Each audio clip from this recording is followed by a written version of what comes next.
Okay, ladies and gentlemen, this is it. Episode 35. It's not exactly like episode 100, but 35 is a cool number, something that we got to. So we're over halfway, halfway through the year, 52 weeks, whatever. And do you remember, Nate, like the very first time we recorded? We did it here in the garage. You were here. We tried to do video on our phones and cameras, and it didn't work at all. We didn't know how to do levels. We didn't do like multi-channel on the soundboard, so everybody's level was the same, whether it was off or not. It was all on the one same channel. And so we're not exactly experts yet, but we are evolving, I think, growing a little bit. Absolutely. Figuring out a little bit as we go, for sure. Yeah. And I'd say getting a little bit better each time. So yeah. It's kind of like fishing, honestly, kind of put the pieces together, grow a little bit, figure it out, screw something up, and then be like, okay, I'm not doing that again.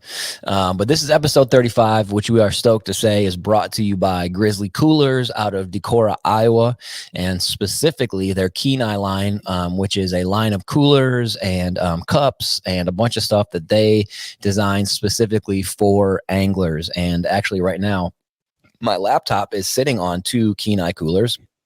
I don't know if you'll be able to hear this. I don't know if you could hear that. But anyway, like the little closer on the cooler is really dope. You can do it with one hand, which I think is pretty slick. Because if you're holding a child, if you're holding a bush light, if you're holding something else, a fishing rod, and you got to open it, you don't have to like use both hands, like pull it down and pull it out. You just pop it with a finger. You can pop it open. And if you use the code WCB, W like Walter, C like Charlie, B like Bravo, you get 10% off your whole order across the board. So hit that up. Hook and Arrow Supply. We have some good friends at that company who also make Gill Tech, and that is everything from the swim bait that they came out with, which to me is the best tracking boot tail style swim bait that I've ever used. And that's not because it's a sponsor. We liked their stuff before we were ever sponsored by them. But it's got these 2 little fins on top. So when you put it on a a chatterbait or a spinnerbait or whatever, or just on like a ball head jig, those 2 little mini fins on top just help it track really straight while the body kind of kicks all over. I don't want to compare this. This sounds stupid, but sort of mag draft ish, like it kicks a lot and kind of has a head wobble. It just has a really good movement. So you can get all that stuff at hookandarrowsupply.com. Last one is Working Class Bow Hunter, our buddies who, for whatever reason, saw us doing a fishing podcast on their network, and we're having fun with it. We're on episode 35, and so thank you so much to all our sponsors, and of course, you can find us on Waypoint TV as well. Yeah, Waypoint TV, and of course all of our social stuff, YouTube as well. Tackling Tacos on Facebook, Instagram. All the goods. Get on over, check us out, and don't forget to check out the merch store. The store is open. We've got stuff available. TacklingTacos.com, and of course, like everybody, we're accepting all major forms of payment. That's the one question I've been getting. Like, do you guys take credit cards? I'm like, yeah, dude, it's 2023. Right, yeah. I'm not taking like quarters. Yeah, for sure. Yeah. Right. Yeah, you can't. Yeah, you can't drop no change jar off at the house. But I guess you could. Put you an order in online, and Eric will get you taken care of. Get that stuff sent out real quick. So So hey, Nate. So before we started this episode, we were talking to our guests, which we'll bring on in a second. I'm so pumped about it. This is a super dope one. And Nate, who is never late, I'll be like, hey, Nate, can you be on at 7:50 or can you be on at 8:06? He just does it. He was a couple minutes late because of deer season, shotgun season in Iowa. Tell us about your shotgun season. Give us a brief rundown on it, dude. Brief rundown is I got out, was able to hunt Saturday and Sunday. Again, I go a couple hours north of here in Alameda County, and met up with some people. My good buddy Darren, who I bow hunt with as well. Shout out. Shout out Darren. He put me in the group, and I got the invite. I think after a few years. Last year was the first year to get the invite to shotgun gang club. Yeah, the crew, Orange Army, maybe the Orange Army. Yeah, however you want to put it, but so this year was pretty good. We we ran a few different drives. We sat early in the morning and watched the sun come up, and that's fun. cornfield edge. So yeah, it was pretty cool. Ended up with 4 deer total. I shot one really, really big doe. Nice. And then Darren shot I think 3 total is what he Dang. had 3 he had 3 tags and filled all 3 of them. Yeah. He only had 1 tag. He shot 3 deer. No, I shouldn't even say that. Gosh.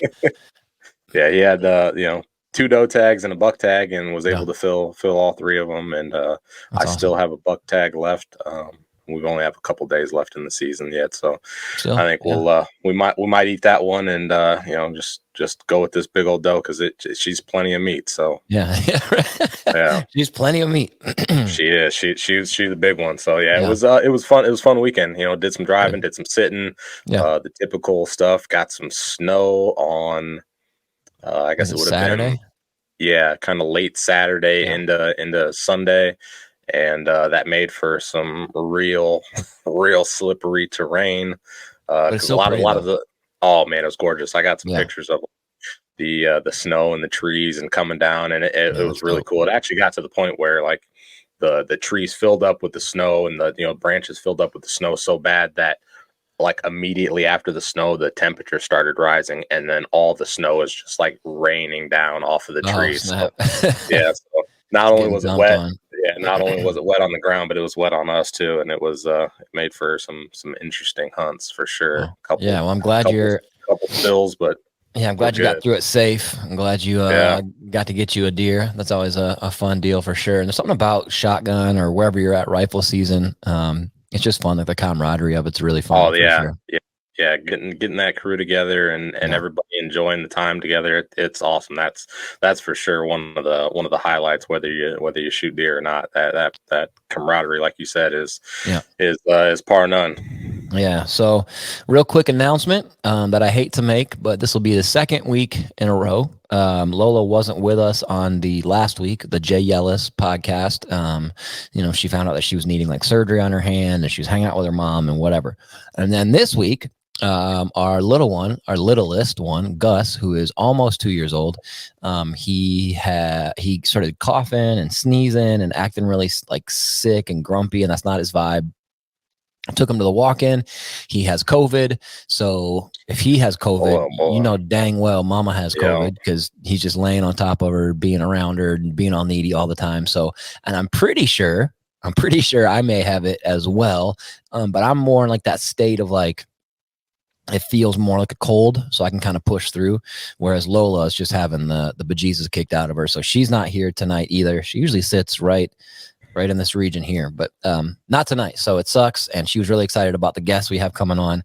But the interesting thing is about these 2 guests is we started talking. I mean, I think it was like June, May. So it was like right away. So like when we came up with a podcast, I was like, I want to have these fellers on because I think that they're, for lack of a better term, their product, what they're doing is pretty unique in a world of 12 million podcasts and like 4 million fishing podcasts. What these 2 guys are doing is unique, and not just unique. It's actually good. Like the way they're doing it well. And so they have a pretty unique podcast called the Big Bass Podcast. And as soon as I started listening to it, this is so cornball, but I was hooked. It was like I don't know if you want to say like CSI, like cop show, but all this research goes into it. It's very clear if you listen to it that they're not just coming on and like shooting from the hip. It's prepared.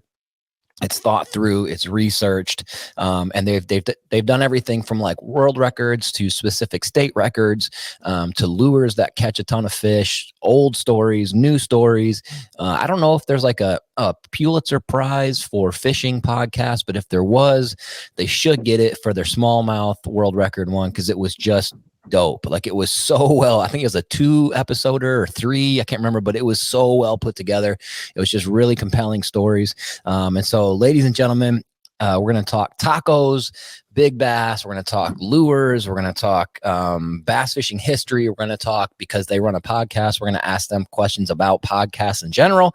So we're really excited to bring onto the screen, into the podcast right now, Mr. Terry Battisti and Ken Duke. So thank you guys for being here.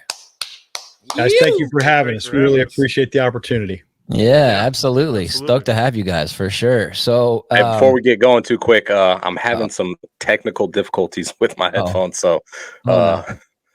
this just keeps going. So give me a quick second. I'm gonna try to get these Okay. dang things reconnected to this computer, Okay. and I'll Yes. be So right Lola back. is using the COVID excuse not to talk to us, and Nate Yeah. is now using technical difficulties.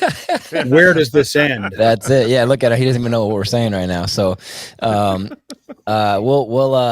Nate, do you want us to bring you out? Can you hear us, Nate? Do you want us to bring you out and bring you back in? He doesn't hear us. No, I don't think he can hear us at all. No. All right, we'll just leave Nate there because he's a good-looking feller. So, first off, thank you guys for being here, sincerely. And you both know we've been emailing back and forth for, like I said, May, June months. I mean, it's been a long while, and it's just a matter of scheduling, you know. And I was telling Terry before we hit record, like. A few weeks ago, we had Gussie on, and it was the same deal. Like, he was like, "Yeah, I'd love to talk about tacos." He's like the nicest dude, but it was like, he really is. But it was like, "Oh, this schedule doesn't work. But this schedule does, or this schedule doesn't. Oh, I'm guiding this day." So it's not like a big diss. Nobody takes it personally. It's just a matter of working through the details and whatever. And so we're really stoked to have you guys on here. Before we get into taco stuff, tackle stuff, big bass stuff, all the things we want to talk about. My favorite thing about your guys' show, bar none, favorite thing about your show is Ken. Yes, is Ken. Yes, when it's over and I can is your dynamic together, you two, because you guys play off each other in like a funny way. And then you also like get after each other like an old like married couple sometimes. You argue about stuff like a wake on a wake bait. Like, that's not a wake bait. The wake is different. Like, you're talking about the ripples coming off the back of a bait, not making it a wake bait or some. I don't know. How long have you guys been friends? How do you know each other so well? Where did this dynamic come from?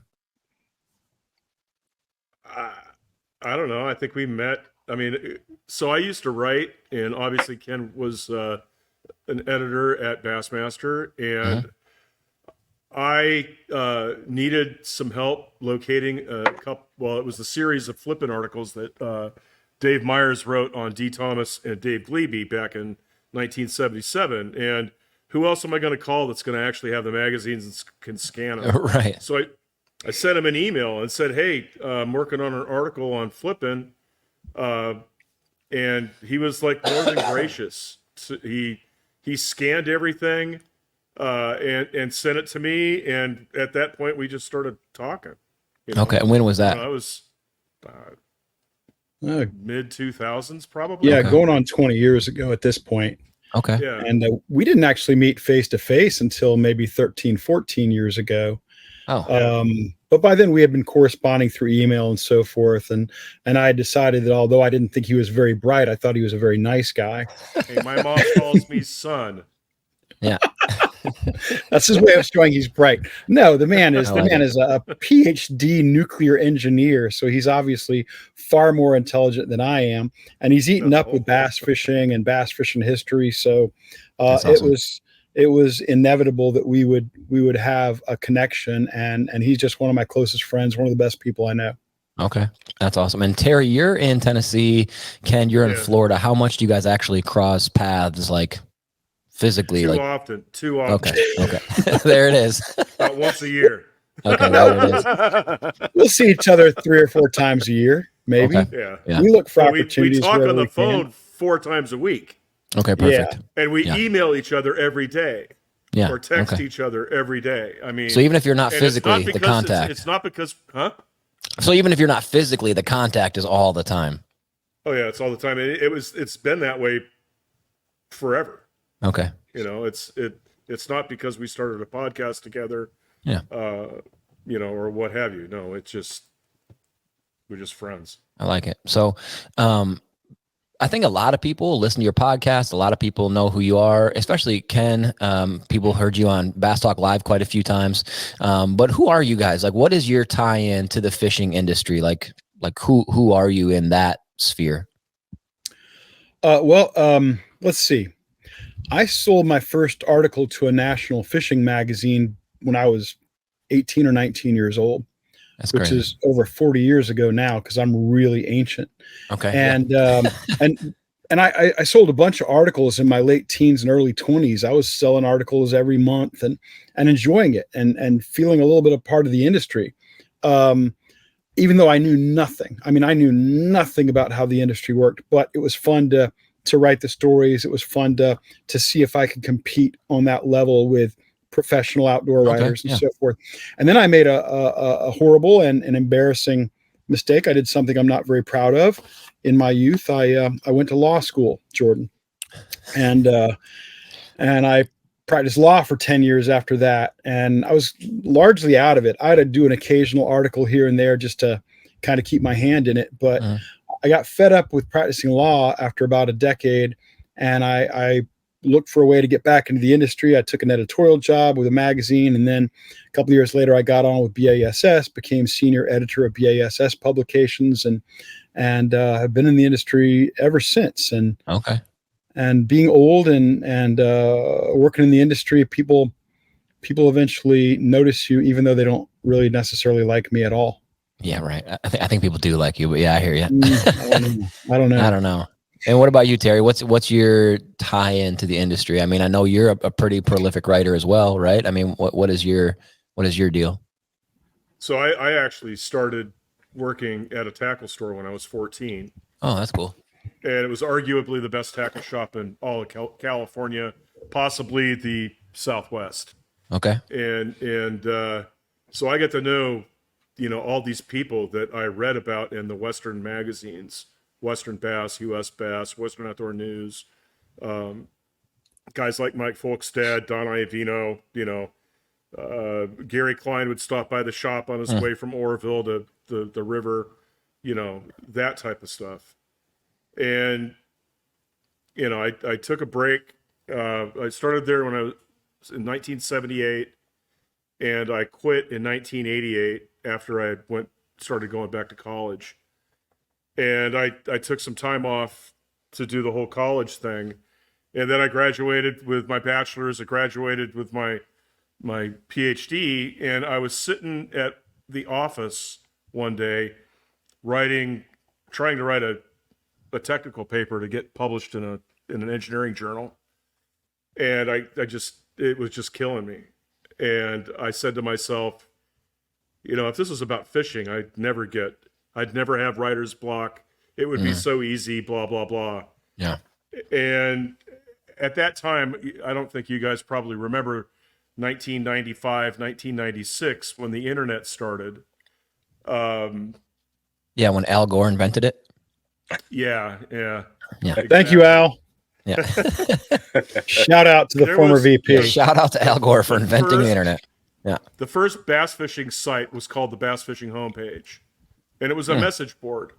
And people would go on the message board and they would ask questions, and other people would answer questions, and all this other crap. And so I started answering questions, because by that time I'd been fishing competitively since I was 12, and grew up in a tackle store, a new tackle, but I lived, breathing. And I wrote the first. I was writing in 1997, 1998.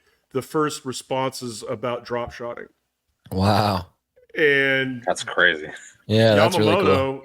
The first responses in English. Let's just say that. Yeah, definitely in English. Yeah. Gary Yamamoto Custom Lure or Custom Baits, GYCB, used to have a magazine that was called Inside Line, and it was a hardback magazine. They still publish it a little bit online these days. And Bubba, Jerry Puckett, who was the editor of that magazine, he contacted me and said, "Hey, you seem to be the only one on the BFHP that knows this drop shotting thing. Would you write an article for us?" And I said, yeah. It kind of fell in my lap. So that was in 1999 that I wrote that.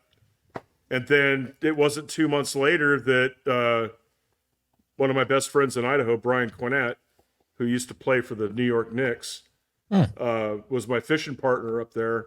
And I had started a hand pour business, and he wanted to get in with me. But his dad wrote for in Fisherman. He would write the last cast, the article that's at the back of the magazine. Yep. Right, yeah.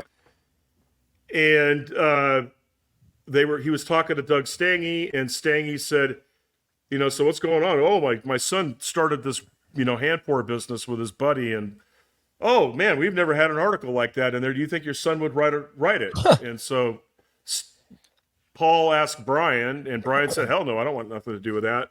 So Brian asked me, and I said, hell yeah, I'll do it. So my second publication was in Fisherman. In Fisherman, wow. On how to hand pour. That's awesome. Dang it, that's cool. Yeah. And at that point, I was hooked. And there was one point in time in the early 2000s that I was writing for 9 magazines and websites. Wow. That's crazy. Yeah, that's awesome. Wow. That's prolific.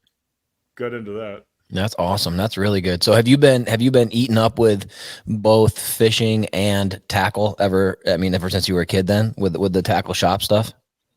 Oh yeah. Yeah. Yeah. Just, yeah. I think Ken has the same experience. I remember the first time I saw a river, which in Southern California, there aren't any. Sure. Yeah. I was like 4 years old, and it just mesmerized me that there are organisms, life below the surface. Yes. That I can catch. And it was just mysterious. And that's what drew me to the water. And that's what drew me to fishing. You know? Dude, gosh, dog, I love hearing you say that because I'm the exact same way. As a kid, I would always have these I used to joke about it, like later in life, and I'd call them like my stoner moments where I'd be like, whoa, their world is like different than our world, but I can like put stuff in their world from my world. But like at the same time, as stonery as that sounds, that's kind of the amazing, beautiful mystery of fishing. And like we joke with my wife all the time because she loves throwing a jackhammer, even in like circumstances and situations where it doesn't make sense. And yet she'll catch fish in those circumstances and situations where it doesn't make sense. And like the beautiful mystery of what's going to work. Maybe it's not, it should work. Or I love that. I love that you just said that because and I've never lost that even now, like I love being first to like tournaments and stuff to go put in and just stand there and just look at the river that's flowing by or look at the lake and just wow, I don't want to lose that, but yeah, that's awesome. Yeah. Yep.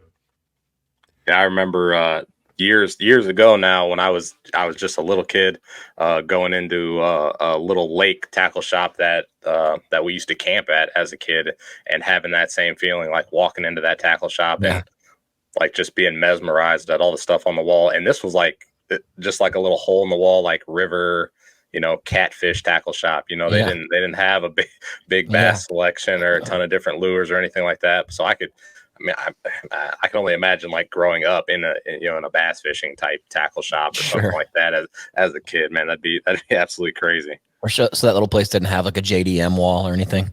Right? No. No Norries or Osprey or probably not. Plenty of split shots though for you. They did have that. Yeah. Belt sinkers. Yeah. So I'm sorry for the absence there for a minute, guys. I had some more technical difficulties. I've had a rough start to this podcast, and oh, you're all right. Not normally like me, but why big bass? Why this angle to this podcast? I mean, you guys, you're super smart. Clearly, you know what you're talking about. But what made you take this angle? Yeah, you could have gone anywhere. Why this? Yeah. Is that one on me, Doctor? I guess because it was your concept, of course. Yeah, it was the Big Bass podcast. Nate, was my idea, and I guess it came from a couple of things. I've always been fascinated by big bass, record bass, stuff like that. So that's always really been a big focus for me. And then you look at all the other podcasts out there, Tackle and Tacos, Bass Talk Live, all of them. They're all filling all these other niches. Some of them are talking to a lot of pro anglers about technique and stuff like that. Some are more trying to capture maybe the zeitgeist of the sport, like you guys are. You're capturing that time and that moment. You're talking to some key people, some interesting people.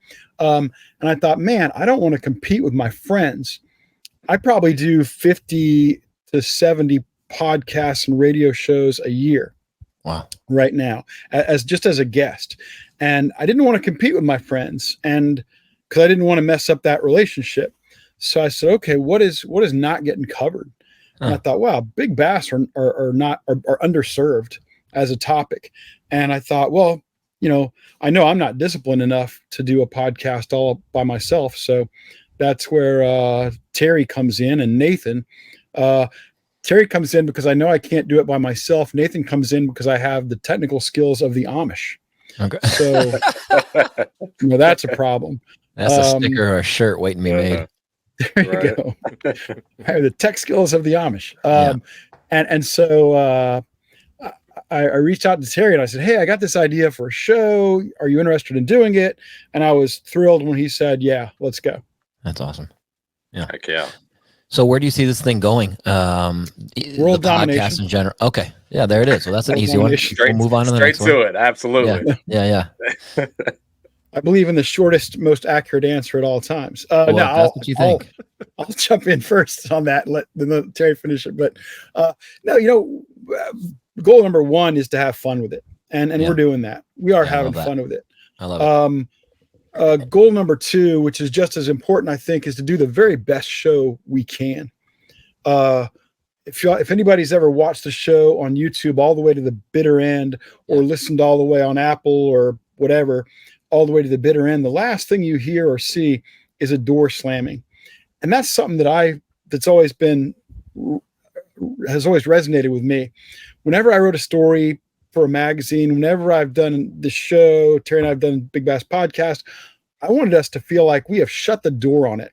No one else would dare try to pick it up and do it, because they know that it's just been done. Yeah. And that's what our goal is. So one, have fun. Two, do the best show we can. We'd love to find a huge audience and monetize it. That hasn't happened yet, but we haven't given up. Yeah, that's awesome. Yeah, and I talked about this in the intro, as far as slamming the door on something. You guys, world record smallmouth, was it 2 or 3 episodes? Because that was 3. That was 3. Just, truly, not because you're on our podcast right now. Pretty objectively, that was pretty riveting stuff. That was so well done. I don't know who would want to go back in and touch on it. I appreciate that, Jordan. I really do, because like I said, our goal is always to shut the door. And I felt like we had a unique perspective and a front row seat to that story because of the research that I did in person and talking with David Hayes, the man who caught the world record and so forth. I felt like we had a bigger, better, more powerful story to tell than anybody else. So yeah, Terry, Nathan, and I, we take a lot of pride in that one. Yeah, that was a killer. Series. If anybody else wants to try it, we'll crush you like a bug, people. There you go. I like it. So go ahead, Terry. Where do you see it going? I was just going to say, the research that Ken has done for some of these stories spans 40 years. Yeah. It's incredible. Yeah, it's incredible for sure. That took the word out of my mouth. Absolutely incredible. Well, you guys live the sport just like we live the sport. Yeah. I guess I'm the luckiest here because I work full time in the fishing industry. Right. You guys do other things as well. And I'm crazy lucky that I've been able to work in the fishing industry for a long, long time. Yeah. But when you immerse yourself in it like that, maybe you immerse yourself in the actual fishing. I found a lot of other things about the sport I love, like the research and the writing about it and stuff like that. And I can get just about as much satisfaction out of writing a story about it or doing a Big Bass podcast episode as I can by catching an 8 or 9 pound bass. I'm not sure about a 10, but an 8 or 9, yes. Yeah, sure. Yeah, that's awesome. Hey, who's Nathan? Who's Nathan Benson? Give that guy a shout out. I know you talk about him being your producer, engineer, but who is he? I hate to answer another one. Terry's not getting a word in edgewise. He probably feels like this is the Big Bass podcast. But Nathan went to work at BASS in 2005, fresh out of college. And that's where I met Nathan, because I was already working there. And Nathan is just one of the most capable, intelligent, savvy, tech savvy, best people I know. And when we started the show, when we got involved, Terry didn't know Nathan, but I had worked with Nathan in some form or another for, going on 20 years. Okay. And I knew he was the guy who could do the best possible job for us, and that he would put up with both me and Terry, which is not always easy. And I think Terry's had a great experience with Nathan too. Hell yeah. Anybody that, eats Cheetos on their recliner with a, bare belly is, my kind of guy. That's the description of him? Not true as far as we know. Where's he at? So Florida, Tennessee, where's Nathan at? Nathan's also in Florida. He's okay. about 45 minutes from me in a town called St. Cloud. I'm in a little town called Davenport. And Terry's going to have technical problems on our next episode of the Big Bass Podcast because Nathan will be out to get him after that remark. Okay, perfect. Yeah, he's going I don't know what happened to your feed. It was just shorting out. I'm not sure. Yeah. He's going to sound like he's on helium for the entire show. Perfect. Yeah, no, Nathan's the shit. I mean, he's a good dude. Yeah, sounds like it for sure. And he fishes, right? He's into fishing. He enjoys fishing very much, and just a really good guy. The only reason anybody can hear or see us on the Big Bass Podcast is because Nathan makes it all come together and work. Well, good job, Nathan. We appreciate you. Shout out to Nathan. Yeah, big shout out to the man behind the scenes, the offensive lineman, the guy who gets no credit but deserves it. So well done, Nathan. And there's nothing wrong with eating Cheetos and getting crumbs in your belly button. Don't let nobody tell you any different. That's okay. Nathan is the left tackle of the Big Bass Podcast. Yeah, the second most expensive paid dude on the payroll. Yeah. Yeah, which at the Big Bass Podcast is not a lot of money. Trust me, guys. Well, whatever it is, though, he's worth it. He's earning it. Whatever it is. Yeah, for sure. Yeah. So Ken, you've been a pretty prolific writer, for years and years now. How'd that start? We kind of got Terry's point on how he started and kind of got into it. How'd you get into it? Nate, when I was in high school, I remember, you get assigned papers you got to write in high school. All my papers were about fishing. Because that was what I wanted to read. Yeah. I was reading all these fishing magazines and stuff. So I said, okay, I got to write a story for the English class on something. I'm going to write about fishing. And I did. And they'd get published in the little high school annual, journal or whatever. And I said, hey, maybe I can. And the English teachers were encouraging. So I said, hey, maybe I can sell one of these stories. And I was able to do that when I was 18. I sold my first one to a national magazine, and I just never, I got lucky. I mean, I went more than a year without ever having a story or a story idea get turned down. Wow. I didn't know that you should develop a relationship with the editor and pitch ideas. I would just write the full blown story and send it in, and I was lucky enough they were buying it. That's so cool. I got crazy lucky. Yeah. Crazy lucky on that. They say the greatest invention of man is the written word. Were you always a fan of writing before writing these outdoor articles, or? I was always a fan of reading, Jordan. I was always a fan of reading. I'm always reading. I used to read a lot of fiction. I don't read as much now, but I was always reading stuff, always fascinated by the written word. I love that. Yeah. I'm not a guy. I couldn't diagram a sentence today if my life depended on it. I failed every English test I ever took on how to diagram a sentence. I cannot name the 8 parts of speech, although I know there are 8 of them. Yeah. But I've read so much that I think I can put something down on paper and it makes sense and it's grammatically correct. Yeah. And well, I'll also say this, fishing journalism, and in particular bass fishing journalism, is not the highest standard out there. Sure. So I tell people I'm not so much a writer as a typer. Okay. Yeah. Yeah. I'm a pretty big fan of reading as well. I have a couple, I have a couple of books here that I think you're familiar with. I'm pretty sure. Grab them up. A little show and tell action. So this one I know you know. Book of the Black Bass. Book of the Black Bass. This is great. And then this one, I don't know if you've read Let's Go Fishing. I have that book, in fact. Yeah. This is an awesome, there's something about like the writing back then. It didn't feel as, I don't know, it didn't feel as forced maybe as it does. Sometimes I think in outdoor writing, to your point, things are either 1 + 1 = 2, or they're so sort of like unnecessarily poetic that it's like, dude, you're not Robert Frost. You're talking about how to gut a deer. You know what I mean? Like, you don't need to make this like a soliloquy of, I don't know. Like, it's too, and I feel like in some of these old books, it just feels like they were sort of in between those two. It wasn't utilitarian, but it wasn't a poem, even though like the vernacular back then, the words they use are like they'll call fish, like, this fish was quite queer. And it's like, oh man, you would never say that now. But back then that's just a part of like their normal vocabulary. And I don't know. I love reading these books. Like I think I've read both of them, I think twice, but yeah. Yeah. And you make a great point that people don't talk about much, but there's a real dichotomy in the world of fishing literature. I think Terry would back me up on this, between the trout literature, which is the purple prose and the fancy setting scenes and stuff like Sure. that. But bass fishing literature went a very different route. It went very practical early on. And I think the reason was, in the 19th century and even into the early 20th century, the bass was a second or third class fish. It really was. Yeah. Yeah. If you were a gentleman and a serious angler, you fished for trout. And bass were disgusting, horrible animals that lived in swamps and dirty, nasty water. Yeah. So all the literature about bass was very practical and how-to oriented, whereas the literature of trout was different. Yeah. And it would have been interesting if it had been switched around.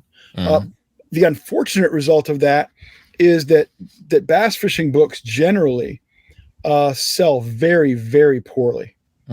Not many bass fishing books get sold, and it's a shame, because there are some fabulous bass fishing books out there.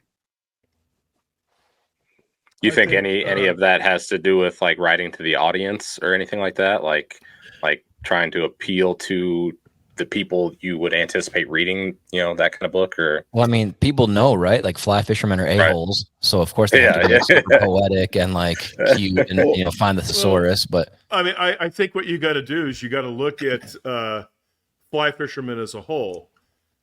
Fly fishermen as a whole, 90% of them didn't exist before a river runs through it. Right. That's a great point. Yeah. That's a great point. And a lot of them are lawyers, they're doctors, and highly educated people, and they may do it on their vacation. They got money, That's correct. Yeah. And they all went to graduate school, so they all know how to read, and whereas bass fishermen, and I'll put myself right in the same spot. I mean, we're bubbas. Yeah. Primarily. And we need it simple. And I think writing for bass fishing, you start out with Dr. James A. Henshaw in 1881 and 1889. Then you go into the 20s, and you've got Sheridan, Jones, but then you get to 1947. You have Jason Lucas, who actually brings some science to the table, and I think that he's the one that started cutting it down and making it a lot more, like Ken was saying, succinct. Sure. But then you get to 1969, and a guy by the name of Bob Cobb gets hired by Ray Scott. And Bob Cobb changed the way bass fishing was written. Legend. Bob, talking to Rich Zaleski, who wrote for Fishing Facts and Bassmaster and everybody else for 45 years, was telling me one day, he was critiquing something that I had written, and he says, "You're too verbose, Battisti." I said, "Yeah." He goes, "Well, let me tell you, when I started writing for Bassmaster, Bob Cobb gave me his rules of the can. Bob's rules of the can, i.e. the toilet. Yeah. Bubba reads Bassmaster magazine on the toilet. Bubba's legs go tired after 10 minutes on the toilet. This is awesome. So keep it less than 800 words. If you're using a colon, make it a comma. If you're using a semicolon, make it a period. Yeah. Bubba can't read a sentence that lasts for 20 or more words. This is amazing. Thank you for clarifying That that is. colon was a punctuation piece and Yeah. not referring to the toilet. Yeah, a little double entendre there for sure. Yeah, Right. exactly. Yeah, Exactly. certainly. Yeah, But- there's but a he- fly fishing shop. Go ahead. I'm sorry. Go ahead, please. No, but Bob had this list, and I think it was like 8 or 9 of them. I can't remember all of them. I have them written down somewhere. That's so cool that they're real. 8 or 9 of these rules for writing in Bassmaster magazine, Wow. and Yeah. so So I don't actually what is just to be clear, I don't actually hate fly fishing or fly fishermen. There is a certain sort of like hierarchy. It feels like sometimes there's a fly fishing shop in Viroqua, Wisconsin. I can't remember the name of it. Awesome little shop right downtown as you drive through, and periodically I'll stop in there to get like that weighted, really lead. It's not really lead core line, whatever it is, but it's great to tie around your trebles for jerk baits. Yeah. Yeah. Get different gauges, whatever. And I often joke that I'm waiting to go in there and hear like British accents or something. Oh, hello, welcome to our fly shop. Yes, weights do you need? Yeah, exactly. I'd like to see something in a nymph, please. Right, exactly. Yeah. Very So highbrow, but distinguished. Yeah, very. Yeah. Yeah. I like Yeah, in that book too. Let's Go Fishing. They call northerns. They call them wall-eyed pike, or is it walleyes that are wall-eyed pike? Which one is it? But just even the names were funny back then, and yeah, it was a different language, as you say, different styles, and I think Jason Lucas is the guy who really changed the style of bass riding because he turned it into how-to. yeah, that's cool. And then later guys came in and they turned it for a long time. This lasted until about the time of Bob Cobb joining BASS. It was all about the me and Joe stories. It was more experiential than it was how-to. And it's come a long way in some ways, but it's not really advanced in terms of things like sales or pay rates for outdoor riders. The glory days of being an outdoor rider ended probably it certainly ended after the internet came along. Before that, you could sell a few books, but after the internet, it really is hard to sell books, and a lot of the outlets have died. Yeah, it makes sense, but it sucks. It does suck, and it's unfortunate because I love the plethora of content that's out there now. I mean, when Terry and I were growing up, if somebody said to you, I read everything out there on bass fishing, it was possible because there was just you had the big 3 outdoor magazines, you had Bassmaster. You could consume every bit of content available on bass fishing. Now, of course, it's impossible. And one of the reasons it's impossible is because every moron with a smartphone and a keyboard is throwing himself out there as an expert. Dude, preach. And that's what bothers me so much is that the level of what it takes to hold yourself out as an expert has fallen so far. Yeah, I mean, yeah. The way you're describing all of this is it's very akin to YouTube. So like back in the day, videos like when I was little and I would wake up on Saturday mornings and watch TNN. Those even in fishermen to a certain level was pretty utilitarian. There wasn't filler shots, there wasn't B-roll, there was no slow motion of the guys high-fiving after they release a 4-pounder back into Lake Superior or whatever. And now on YouTube, you have this like gamut of either like really super rough iPhone footage, where the guy had too much caffeine and you're trying to watch it and it's bouncing all over. And then you have these like beautifully laid out cinematic videos that guys made. And it's kind of like this wide variance. And yet anybody on YouTube, they don't have to take a test. Anybody on YouTube is a jerkbait expert. Anybody on YouTube is a how to skip a jig expert. And this is what you want to set your spool tension to. And so it's kind of like, I tell people quite often, like, yeah, you can learn a lot on the internet, on YouTube, as far as like how to set up a reel or whatever, but make sure you're tuning into people who actually, know what they're talking about. And if you're new to the sport, how do you do that? I mean, how do you know who's legitimate and truly an expert? Sure. Occasionally somebody who is totally unknown breaks through and becomes a terrific hit. I look at my friends, Matt Allen and Tim Little, Terry's friends as well with Tactical Bassin. Right. Those guys, those guys have gone from relative anonymity Right. to huge stars in that Huge. world, 600,000 followers. And they did it the right way. They did it totally legitimately. And they're now recognized as key experts. And I love that. I love that the platforms have made people like Matt and Tim stars and recognized experts. But for every Matt and Tim, there's 200 Joe Bobs who Jordan and Nate. No. You guys are totally legit. I mean, you guys are you're not holding yourselves out as experts in that. No. What you guys are doing that I appreciate so much and I think is remarkably valuable is you're bringing in people and you're introducing your audience to some people who may be experts in this or that, or who just help you define the fabric of the sport.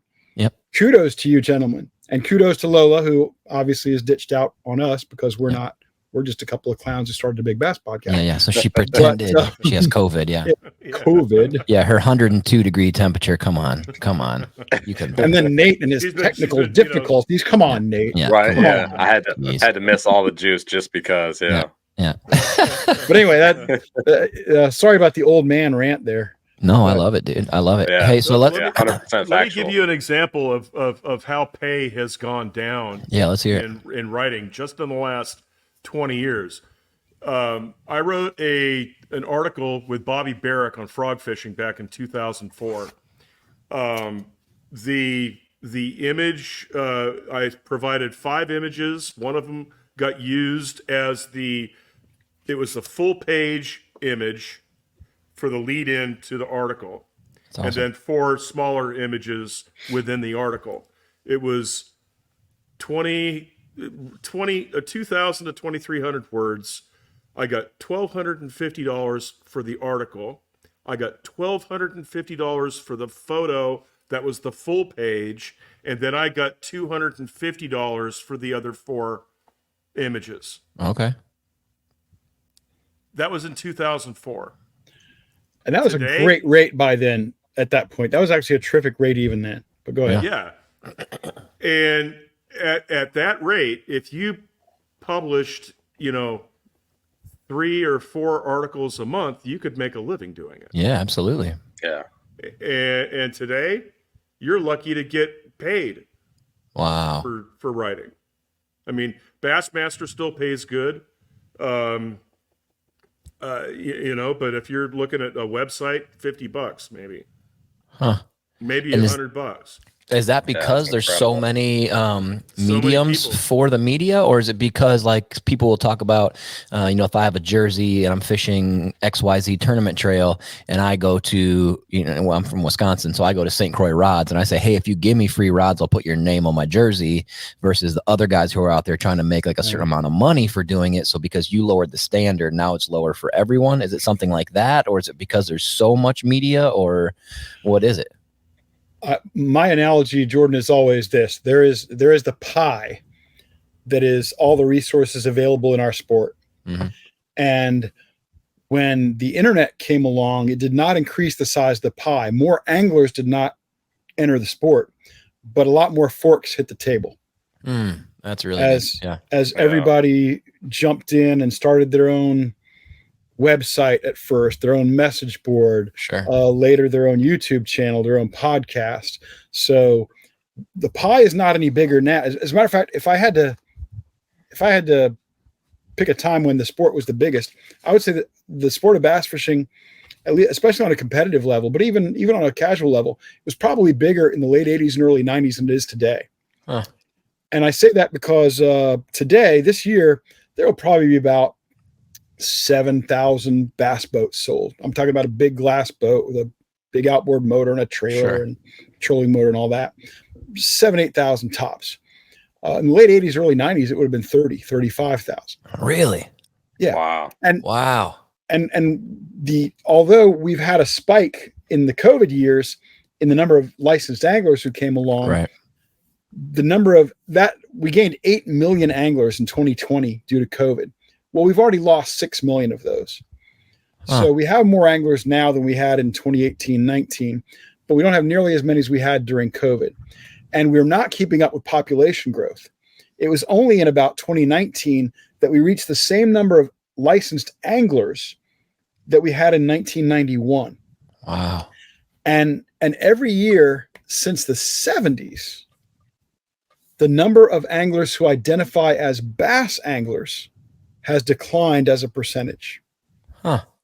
Our sport, everybody says, oh, sport's just getting bigger all the time. Yeah, growing the sport, growing the sport. Dumbass young tournament guy. Yeah. Sport just getting bigger, all it's exploding out there. Yeah. Moron. You don't know what you're talking about. It's simply not true. Huh. Wow. That's crazy. Did you know that, Nate? No, I had no idea, and that's another reason why I love these two guys here. Is the history on bass fishing is absolutely amazing. So that's really good. I just rant a lot. No, I like it. Hey, so Kent, before we get into like the most important thing, which we're going to get to in a second, which is of course God's gift to humankind, which is tacos.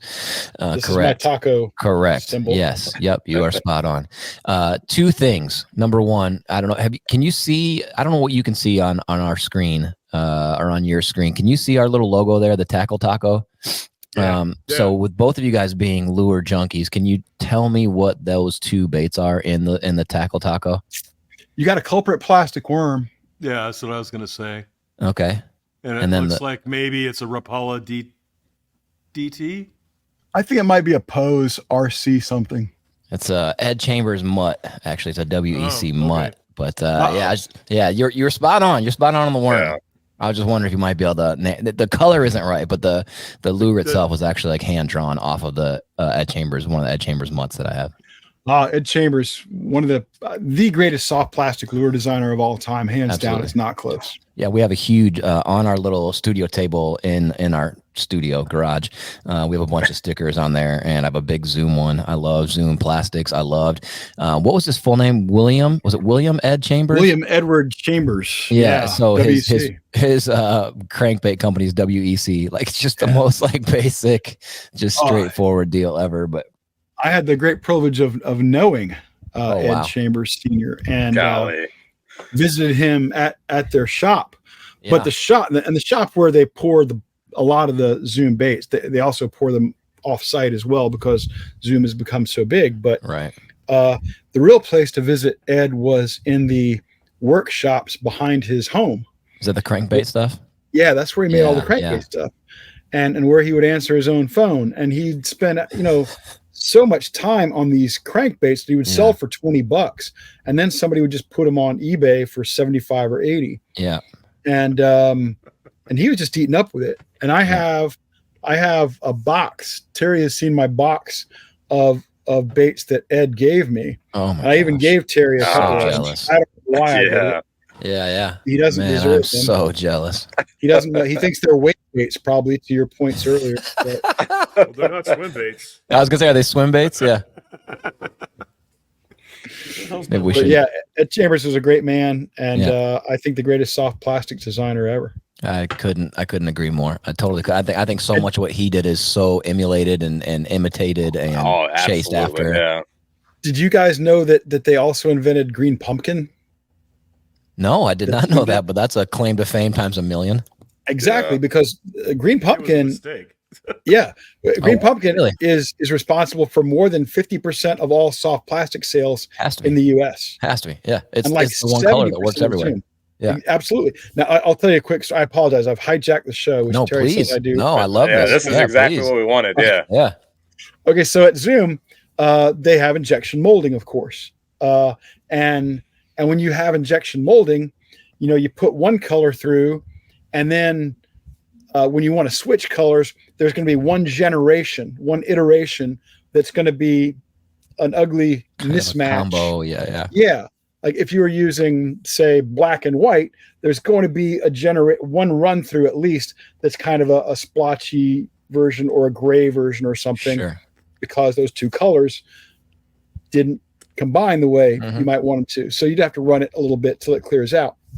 So they were running pumpkin, which is not even a very popular color anymore. But you guys remember pumpkin? It was kind of brownish with some black, brownish orange. Exactly, yeah. And then right behind that, they ran watermelon. Mm. And so that's what green pumpkin really is that Oh, mix cool. of pumpkin and watermelon. And instead of, usually what you would do is you would grab up all that batch and you'd throw them in a bin, and later you'd pour them and make them black, because you throw enough of those mixes in there, it'll naturally turn into a black plastic Right. worm. Yeah, that's cool. But they looked at it and they said, hey, this looks pretty good. Yeah. And because the guys at Zoom, this would have been back in the 80s, because the guys at Zoom fished, they said, we're gonna throw Try these in this. a Ziploc Take bag. a couple And of these, yeah. yeah. And it worked, of course. And that's, I think that color and black are really the two plastic worm colors that have stood the test of time. Yeah. Yeah, That's I was awesome. gonna. Is there a bait associated with that? Was there a certain bait that they were pouring when they Good mixed question. those two colors? That is a You know, great I question. guess. I don't know, but back in the mid 80s when they did this, they had a much more limited run. Obviously, Sure. Right. it wasn't a fluke Probably or a horny toad. Ribbon-tail. It could have been a I trick would say worm. it was probably worm. could have been a brush hog. I was just gonna say. That was a little early for the brush hog. Yeah, I was just gonna say. Do you remember when you first saw a brush hog? I was like, "What the heck is this?" You know, it's just so funny because it's just so standard now. But back then, it was like, "What am I even looking at?" I got lucky.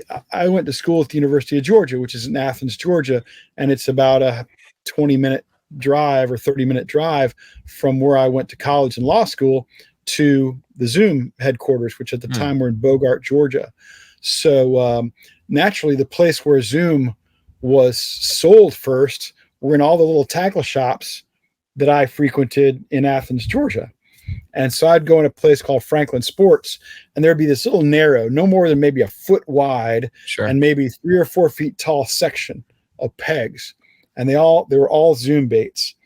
And there were always soft plastics, but sometimes you'd see spinner baits, Zoom spinner baits, and things like that, just weird stuff that you don't associate with that brand these days.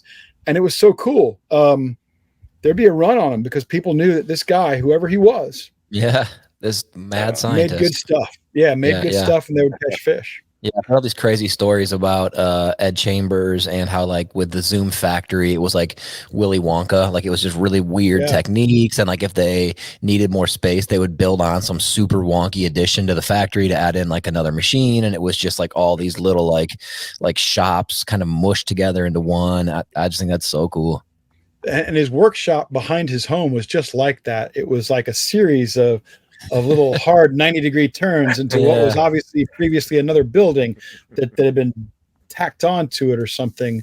Yeah, there was very much that vibe about Mr. Chambers and the way he worked. Yeah. And he took such delight in doing offbeat things, and he was an incredibly creative guy. Dang, that's cool. Yeah. So then you said selling them for $75 on eBay. You're lucky if you can get one for $75 now. I mean, after he passed away, they just went through the roof, and they're just such good. Nate knows about my favorite one. I have a WEC mutt, and it's in a color called sour apple, and I'm so afraid to throw it because it's great and it works and it deflects and it runs true, and I'm just terrified every time that a stupid pike is going to come rip it off, or a walleyed pike or whatever. Yeah, as you guys can imagine, a lot of the big time pros out there on tour, they all have their brands they've got to throw because they're sponsors. But I don't know anybody out there who doesn't have some Ed Chambers baits and some old Wiggleworts, you know? Both that are just break your bank. But okay, so before we get to tacos, the other question I was going to ask before we got, I'm sorry, I kind of took over there with the taco tackle thing, but so I work at Shields, Ken, and there we have a subscription to a publication you used to work for, and now you've left that and you're starting one called Fish Insider. Give us some insight on that. What you got going on? Jordan, of course, the publication you initially mentioned there is Fishing Tackle Retailer, and I was the editor of Fishing Tackle Retailer for 9 years. The company got sold back in June, and I decided that it would be a good time for me to kind of break out and do something new. So some friends and I have started a company called Fish Insider, and we're going to be a competitor to FTR in a lot of ways, but we've also got a lot of additional moving parts. Yeah, we're going to have a magazine, and yeah, we have a website, an e-newsletter, and folks can sign up for that stuff at fishinsider.com. But we're also doing a lot of consulting. We're also doing a lot of work with companies to help them evaluate the performance of their influencers and pro staffers. We're getting ready to just launch a couple of podcasts that'll be done through the Fish Insider brand, which will give me 4 podcasts, which I think is a bare minimum personally. But Fish Insider has some big aspirations. We're getting there. A lot of moving parts. It's been fun. And 2024 is going to be our year in a big way. Yeah, that's awesome. So was it just you taking off from fishing tackle retailer? You know, like you said, the time was there. It was a good time for you to, I assume, amicably part. Yeah, I don't see you as the dude who's like throwing double birds on your way out, but maybe only at Battisti. Okay, all right. But why fish it with Fish Insider? Is it that you sort of, and you know, again, no diss to fishing tackle retailer. Right. But with Fish Insider, are you seeing like little openings, things you could change, tweak, things you could maybe do a little bit different? I mean, what was the motivation to start it? Yeah, a lot of that, Jordan. In fact, the thing I probably spent the most time doing over my time at Fishing Tackle Retailer was consulting. I'd be getting calls from these tackle manufacturers and these guys who wanted to get into the industry and things like that. And I'd be having these long conversations with people about finding their niche and how they would handle their branding and maybe informing them on how the industry works and when they need a patent and when they don't need a patent and just stuff like that. And I thought, you know, this is not ideal that I'm not monetizing these opportunities. This is not ideal that I don't have a platform to try to educate the industry on how a lot of this stuff works. So that was a big part of it. And since then, what I've learned is that Fish Insider started as kind of a media company, but now we're kind of evolving into a tech company. We're doing production work for people, talking about video production work, commercial type work for people. We are doing the consulting thing. We are going to publish a magazine. We're doing a lot of digital work and getting ready to launch a program that is going to, I think, revolutionize the way manufacturers and sponsors generally evaluate their pro staffers, their influencers, their things like that. And it's probably going to bring you guys great riches because you guys are obviously killing it. Wow, that's neat. That's really cool. That sounds awesome. Yeah, I'm super intrigued by what you got going. That's cool. All right, Nate, let's shift gears. Nate, hit him with some taco questions. I am so sorry. I know everybody keeps leaving. I'm fighting off this COVID junk. I'm gonna go fill up my water cups real quick so I can stop sounding like like an old smoker. Nate, get him started on tacos. I'll be right back. Young smoker. Right. Whatever I'm smoking. Yeah. Yeah, so like you said, this is Tackling Tacos, so it's not just a hoax or a gimmick or anything. We're legit as passionate about the taco as we are the fish. So that's great. Either of you guys have a favorite taco or a favorite taco place? Go ahead, hit us with it. I got my hand up first, but I'm gonna defer to Terry. No. Okay, go ahead. I want to hear Terry's Ken lives first. Go ahead. in the land of northern Cuba. I don't even know that he even knows what a taco is. I mean, he knows what root vegetables are and, maybe some rice. But I grew up in Southern California. So, go ahead, Ken. Yeah, so go. No. Nate wanted you to go first so you can embarrass yourself, and I'll try to save the segment, Terry, after you're done. So I grew up in Huntington Beach, California, and the first fish tacos that were in the United States were sold at a place called Wahoo's. Oh yeah. On PCH in Huntington Beach, right across from the pier. That's awesome. But those aren't my favorite tacos. There was a couple of roach coaches, down there that I used to get tacos off of that were. You mean like a food truck? Yeah, food truck. We used to call them roach coaches. Yeah. And I had to translate for Ken there for a sec. Yeah. I'm sorry. I live in America. Yeah. I actually heard that name Roach Coach just maybe like 2 weeks ago from a guy at work. He was talking about an old food truck back in the day, and he's like, we used to get these great burritos off this Roach Coach. You're like, what? Yeah, exactly. Like, from so where? I mean, Roach Coach, and then my favorite filling would be lengua. Ooh, yeah, okay, yeah. Most people don't go that route. I like it. Yeah, Beef tongue. beef tongue. Yeah. That's the best. Yeah, that's solid. Yeah. What was the topping on that? Go to you have a lingua taco, cilantro, white onions, classic. And, maybe a little bit of Mexican white cheese that you would consider to be like mozzarella or something like that. Yeah, like that Chihuahua cheese or whatever, like that kind of crumbly. The crumbly shit. Yeah. Yeah, Crumbly. so good. Yeah. And so the hottest hot sauce that I can get. Yes, my dude. Absolutely. I totally agree. There's a place here in Wisconsin that Nate has not been to yet, that Lola and I have kind of struck up a friendship with the owners, and we actually had them on our podcast just talking about tacos one night, and they have a fire taco. It's kind of salsa, kind of sauce, and then an extra fire, but they're both super, super hot, but they're both flavorful. You know what I'm saying? Yeah. It's not just heat with no flavor. Yeah, It's called guac and roll. So shout out to those guys, but yeah, it's crazy good. Cheese curds on them? They don't know. It's more Mexican than Wisconsin in, but we do have sort of an ongoing, unpopular, controversial thing here on Tackling Tacos, and that is, I'm sure you guys have been through this area. I don't think you have Culver's out west. I don't think you have Culver's in Florida, but yeah, we Culver's. do. Oh, okay, Culver's sells like literally like millions of tons or whatever or something of cheese curds every year, and I think they are overrated on a level that I can't even begin to describe. I don't think they're bad. I never said they were bad, but I do think they're overrated. And so half of like the messages we get from like social media is like, hey, tell Jordan I'm eating like a Culver's cheese curd and it's delicious. And I'm like, well, fine, but you could have better. You could have better ones. Yeah, I go to Wisconsin. I'm sorry, go ahead, Nate.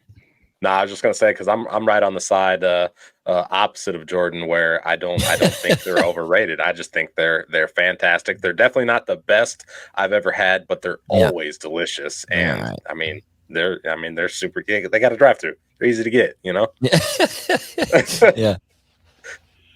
Culver's is so popular down here in Central Florida that when you go through the drive-through, you will not be served your food in the drive-through. Yeah, you'll have to go and park in the lot. Yeah, that sucks. I don't like that. I don't know. It's not fast food. It's terrible. Like medium food. Yeah, exactly.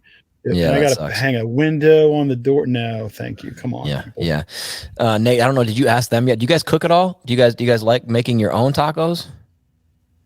I think our next bit was about to be was Ken's favorite taco. He was about to hit us with that. Oh yeah, please go, Ken. I'm sorry, I'm jumping in. Speaking of hijacking, geez. I'm not as good on this stuff as Terry is. Terry's a snob, so he really like Chinese restaurant for your tacos. He's just annoying. Hey, have you guys got a button that's anything lower than mute for him, please?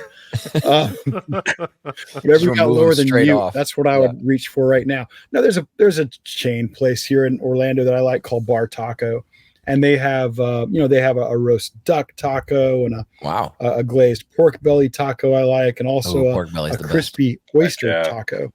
Okay. I don't know if the crispy oyster taco is just a Florida thing. Of course, we got a lot of seafood here in Florida. Terry probably thinks they have great seafood in the places where he's lived, like Idaho and Tennessee. He would be mistaken, but he probably believes that. He forgets that I grew up on the ocean. All right. He may know. It's best to forget a lot of what Terry says. It's just that's easiest. all right. Yeah. So, but isn't that great though? Like what you're saying right now and what Terry said. So like we have beef tongue, pork belly. That's the greatest thing about tacos. And like when we were talking about tacos and eating and cooking with Polinick a bunch of months back, we sort of kind of a stretch, honestly, but we talked about how like fishing and tacos aren't all that dissimilar because like outside of like law, there's not really rules. You can kind of figure stuff out for yourself, and what works well for you might not work well for the next guy, but you kind of put the pieces together. And with tacos, man, I mean, the garnishing and the different styles of shells and what you can fill them up with, and I love it. I apologize if this is there are some forbidden questions, but Nate, Jordan, Are you guys hard taco guys or soft taco guys? I'm a soft taco guy. I will every now and again go for a hard taco, but Yeah. For the most part, soft, primarily flour too, which is kind of unpopular opinion. Yeah. But I do, I will go classic and get the corn, double up shell, steak tacos. Obviously a classic, but I'm primarily the flour guy. So Yeah. shout out Mission. That's a burrito. Right. Yeah. Right. Well, that is classic Battisti right there, gentlemen. That's a burrito. Yeah. hey, no. So it's funny you say that. We did have a debate on the taco versus the fajita. Like what? Yeah. What's the line there? Yeah, where does that line get drawn? Because the fajita really is just a taco. It's the way the meat is prepared. It has nothing to do with what you put it in. Oh, I agree with you. I totally agree with you. But like people sort of like make this line of demarcation of like this is a fajita and this is a taco. I'm like, well, actually, it's just a matter of it's like having a chicken sandwich versus a turkey sandwich or a ham sandwich. Still it's sandwich. A sandwich. Yeah, right. Yeah, that's good. Jordan, where are you on the crispy soft taco thing? I don't really hate either one. I'll eat whatever. I love tacos pretty much, period. I feel weird about some of like the modern hard shells, like those one like old El Paso where it's like shaped like hard on the bottom to stack it in. That just feels a little too white for me. But I really like corn tortillas, but I find that when I make corn tortillas, they always tear. Like it's not like when I go to like a really dope little indigenous Mexican restaurant, like Walk and Roll or somewhere like a little hole in the wall place. When they make those corn tortillas and they're just perfect. When I make the doubled up little corn tortillas with steak and I bend it, it's like every time. But I do think it tastes better with like that type of taco. Are you talking about frying your tortillas or? No, even just I mean, it depends on what I'm making. I really like to grill my tortillas just a little bit on each side. You get that little bit of smoke and they start to puff up just a little bit. I think that's super, super tasty. So try this. All right. So I like to make my own hard shells, but they're really not hard like you would buy at the store. Yeah. They're still pliable. And just get some vegetable oil and put maybe 3/8 of an inch in the bottom of a pan. Yeah. And it's important. You've got to get it extremely hot, 370 degrees or whatever. And then throw your tortilla in there and use 2 forks to press it down so it doesn't float and pop, or else it'll just expand and make a big balloon, right? Right. So you're using the forks, and then you flip it over, and as you flip it over, you can use one fork to bend it and cook it, and then once once that bend sets, you flip it over this way and hold that into the oil, and then you pull it out, put some salt on it, put it on some paper towels so the grease or the oil can go away. They're amazing. That sounds amazing. Yeah, that's absolutely freaking amazing. This is the worst part about our podcast is every time we talk to somebody about tacos, I just get so flippin' hungry, and it's 9:20 on a Monday night here in northern Wisconsin, and I live in a town of like 800 people. There's nothing here, and I'm just gonna be starving now when I go back inside. So that sucks. I only agreed to do the show because I thought tacos would be delivered. They should have been. That's what we should do, Nate, because we do offer to people like, hey, if you come by the studio, we'll whip you up something. We'll make you something nice. We did like grilled shrimp tacos for a guy. We did smoked salmon tacos. But yeah, we should do something for guests who can't be in person. Yeah, that's a solid idea. Actually, now I'm going to throw a big curveball in. Okay, can't wait. Grew up in Southern California, where this fast food joint started its life in the mid-'60s. Okay. And I still have an absolute craving for Taco Bell. Yeah. Glen Bell. Yeah. I love Taco Bell. Dude, you can't the Taco Bell debate is such a funny one to me because people will sit there and be like, "Oh, Taco Bell's gross, blah blah blah blah," and I'm like, "Dude, that's not the point. Taco Bell tastes awesome. It's not authentic." Well, no freaking kidding. They have a taco that's made out of a Dorito. Of course, it's not authentic. Right? Yeah, but it's so good. It's such a tasty treat, dude. They used to have a 10-pack of tacos that they sold, and I would Yeah. get a 10-pack for myself. Yeah. Just go to work. Oh my God. Yeah. Yeah, that's beautiful. All right, so let's transition out of that before I end up getting so hungry that I can't even like see straight. Let's talk podcasts. I want to hear you guys' opinions because most people that I would ask about this might listen to podcasts or they might make a podcast. I assume you guys do both. You listen to other podcasts, you make your podcast. So let's do some podcast questions. Number one, it's kind of vague, so take it however you want. What makes a good podcast? Well, Terry Battisti. No. Next question. I think a good podcast first has to entertain on some level. I think a good podcast should illuminate, and that can be educate or inspire. And I think a really good podcast also engages with people and is responsive to what they want. And I think it evolves so that it better serves its audience. Because, one of the things I've learned in the publishing world is that whether we like it or not, we get the audience we deserve. Like it or not, you get exactly the audience you deserve because of the content you put out there and the market that's interested in it and the effectiveness you have at promoting it or disseminating it. And so I think that if you can hit on those cylinders, you have a chance. That's good. I like it. I have nothing to add. No, You agree with all that? Yeah, I agree with all of it. These people that cater to creating hate and discontent, I'll watch one or two of them, but if it continues on that path, I'll quit watching it. Yeah, I agree. I want to sit down when I'm on YouTube. I don't listen to podcasts because my drive to work is 11 minutes and I'm not allowed to have any radios or anything like that where I work. And so I watch YouTube and I want to either learn something or, like Ken said, be entertained.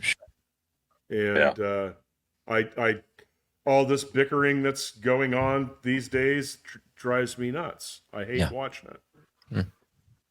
It doesn't bring us together. It divides us. Yeah. That's 100%. Yeah, that's 100% true. Yeah, it's created a huge divide, no doubt. It's horrible. I'm old, and this is the scariest time of my life in terms of where the country is. Yeah. As a society and every other way.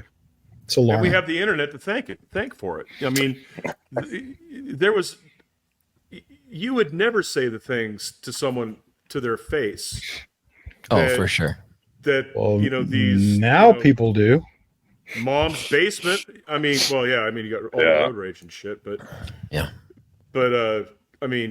these kids down in their mom's basement, and I saw it on the Bass Fishing homepage in 1996. It was like as soon as the internet came out, there were people pushing buttons just because they thought it was funny. Yeah, for sure. There was a really funny SNL sketch a couple of years ago where it was like a game show where they brought on these people who did these like sort of anonymous comments on like YouTube videos, and then depending on the level of stupidity of the comment, so like they were like, all right, let's watch this video of a little kid laughing. And then, all right, so you commented there, go kill yourself. And the guy's like, yeah. And they had somebody come up and just punch him in the face as hard as they could. Then they go to the next guy, like, here's another video. On this one, you comment. And I'm like, dude, that's what we actually need. Because it's so true. Like, there's people out there who are anti or antagonists just for the sake of being antagonists. They don't really care about the things they're typing.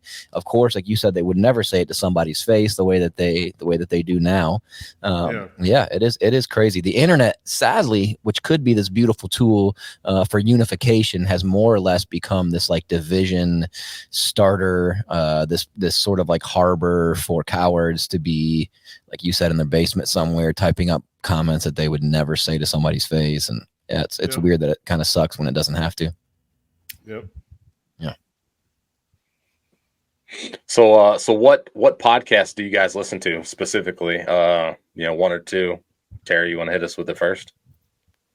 Or that you watch on YouTube, I guess. Yeah, watch, because I'm kind of like you. I'm more of the visual podcast kind of guy myself too. I don't know why, but that's the way I roll for some reason. I love Palinek's stuff.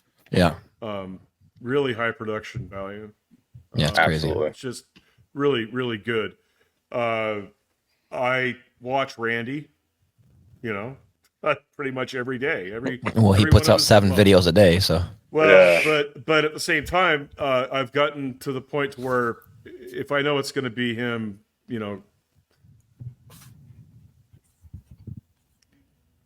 stirring the shit up, or however you want to put it. Yeah. I knew where you're going, but yeah. Yeah, I probably won't, watch that one. But all of his how-to things and his tips. Yeah. The guy's, he's been there, he's done it. He won $2 million in his career at a time when that's a lot of money compared to today. Yeah. And then, of course, I watched Bass After Dark. I mean, that's an amazing podcast. Yeah. And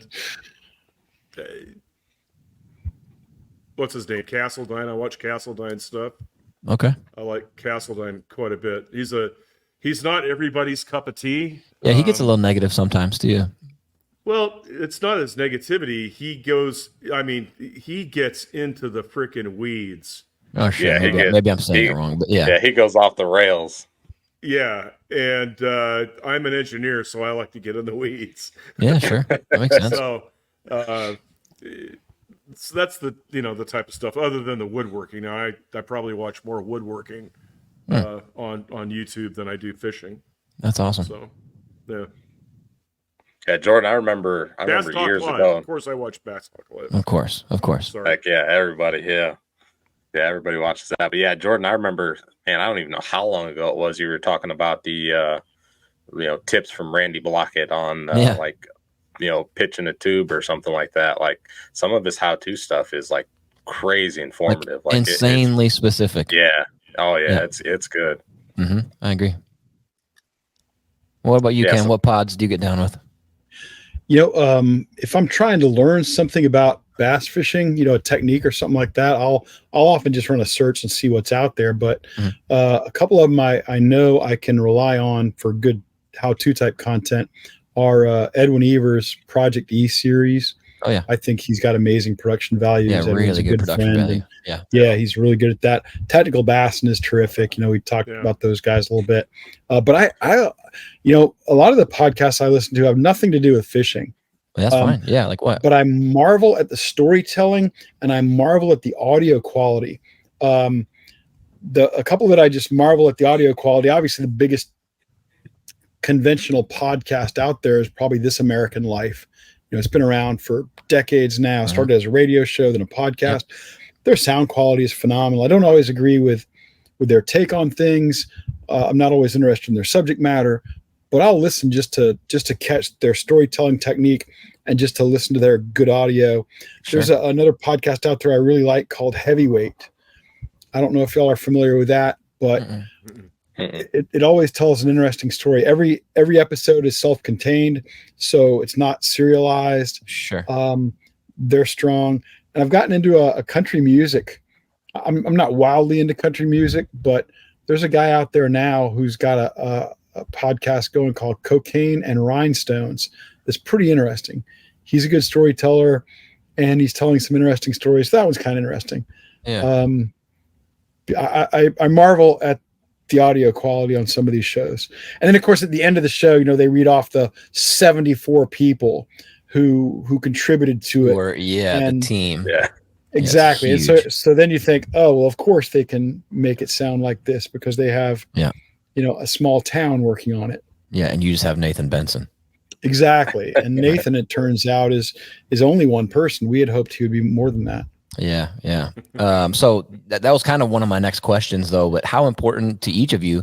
How important is audio quality? To a podcast. The reason I bring that up is the Serious Angler guys. They said something specifically when we had them on. They think that content and putting out content consistently is king, to the point of, and I don't know if I disagree or not, I don't think I do, but to the point where, like, if they had an episode where there was maybe a little bit of echo, there was kind of a dip in audio quality, it's still content and they'll put it out.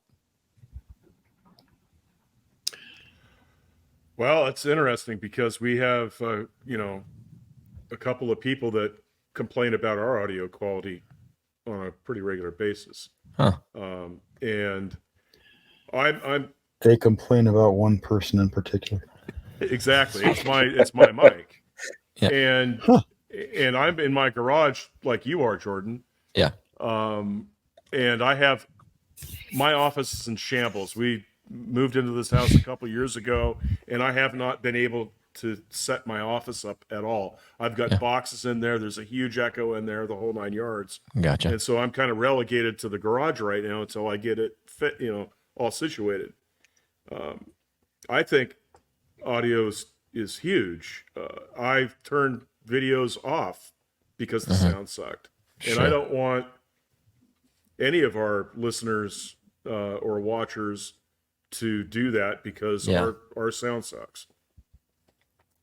I think the audio is critical. I mean, I rarely find content so compelling that I'm going to listen through really nasty audio. Yeah.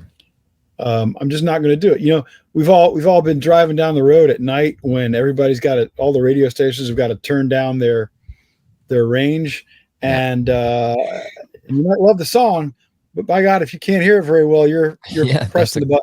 Great point. Yeah, that's for sure. Yeah, changing the station quick. So yeah, for sure. I one of my favorite podcasts, and I bring this up sometimes, it's not necessarily an audio quality issue as much as it is an engineering audio level issue. And one of my heroes of fishing is Mike Iaconelli, more than just his fishing, but like his altruism and his total lack of caring if anybody cares how he is. You know, I love that about him. I love that every 1.5 pound largemouth is a giant until he gets it to the boat. Like, I love all that stuff about, I love his whole excitement. I love when he cussed out that dog and he brought it a biscuit the next day. I love all that stuff. I think that's so cool. And yeah, that's so cool. Yeah. And his podcast, I think, is so good, and he has good guests on and stuff. But like half the time, my wife and I were driving to Florida last year for my job, not Shields, my last job, and we were listening to an episode with Ike and Zona. And so these are two sort of bombastic characters, and so like it would be like da, da, da, da, da, da, da, and then it'd get really loud, and then Ike would do his laugh, and my wife is the most chill human on earth, and she was like, I'm sorry, can you turn this off? And she never ever does that. And she likes Ike and she likes Zona, but the levels were just so off back and forth that it was hard to like sit through. Like, to Terry's point, you know, you'll turn off a video because of audio quality, turn off a podcast. That's a pretty crappy reason to lose somebody. Yeah, and it happens all the time. Unfortunately, it's happened to us on occasion. We think we're getting all that nailed down. When we're recording, I don't hear that there's a problem on Terry's audio, but some of I guess the equalization doesn't work out as well as we think it does, and it becomes a problem. But I think audio quality is absolutely critical. And I do listen to some podcasts just because I think their sound engineering is so good. That's cool. I don't know anything about it, but yeah.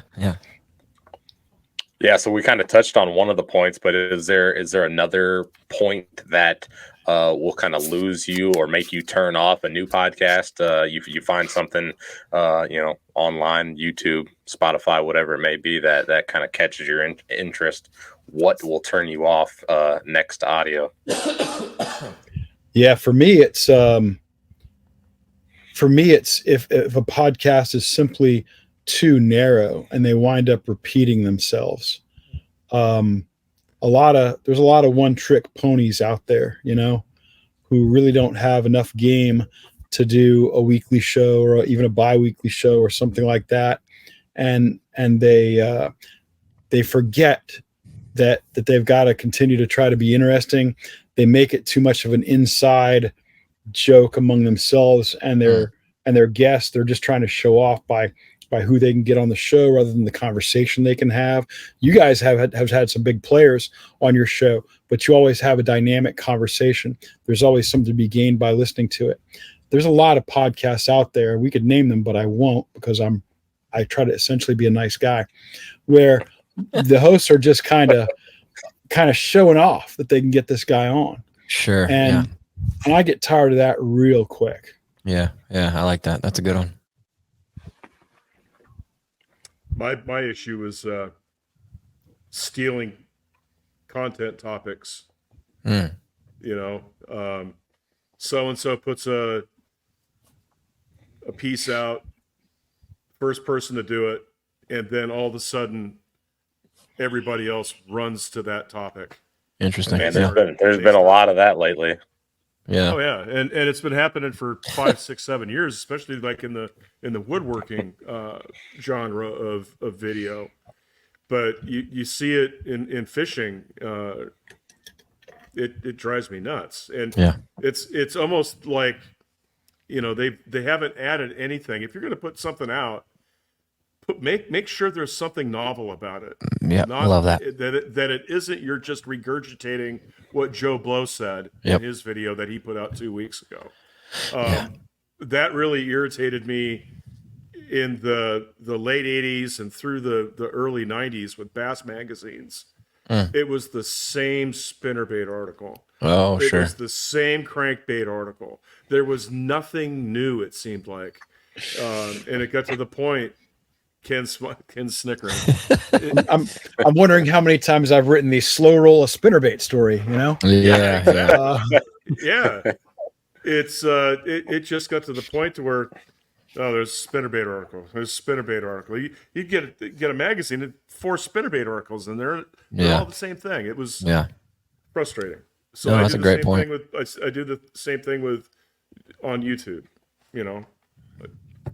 Yeah, no, that's a great point. I'm a pretty big fan of hip hop music. When I was younger, I grew up in a predominantly African American neighborhood. All my friends were black. I've always loved rap music, and I sound like a super old curmudgeon when I say this, but it feels like today's hip hop is very much the same thing. And the sort of, again, to use the word demarcation, the thing that separates me, rap from every other genre of music is the obvious. You get a whole lot more words to use in a rap song than you would in a country song or a rock song or whatever, because they're shorter. I'm like, if you're going to have all those words, for God's sake, say something. Make a point. Say something. If you're going to have a podcast, say something. Have something unique. Have a good conversation. Spin something different.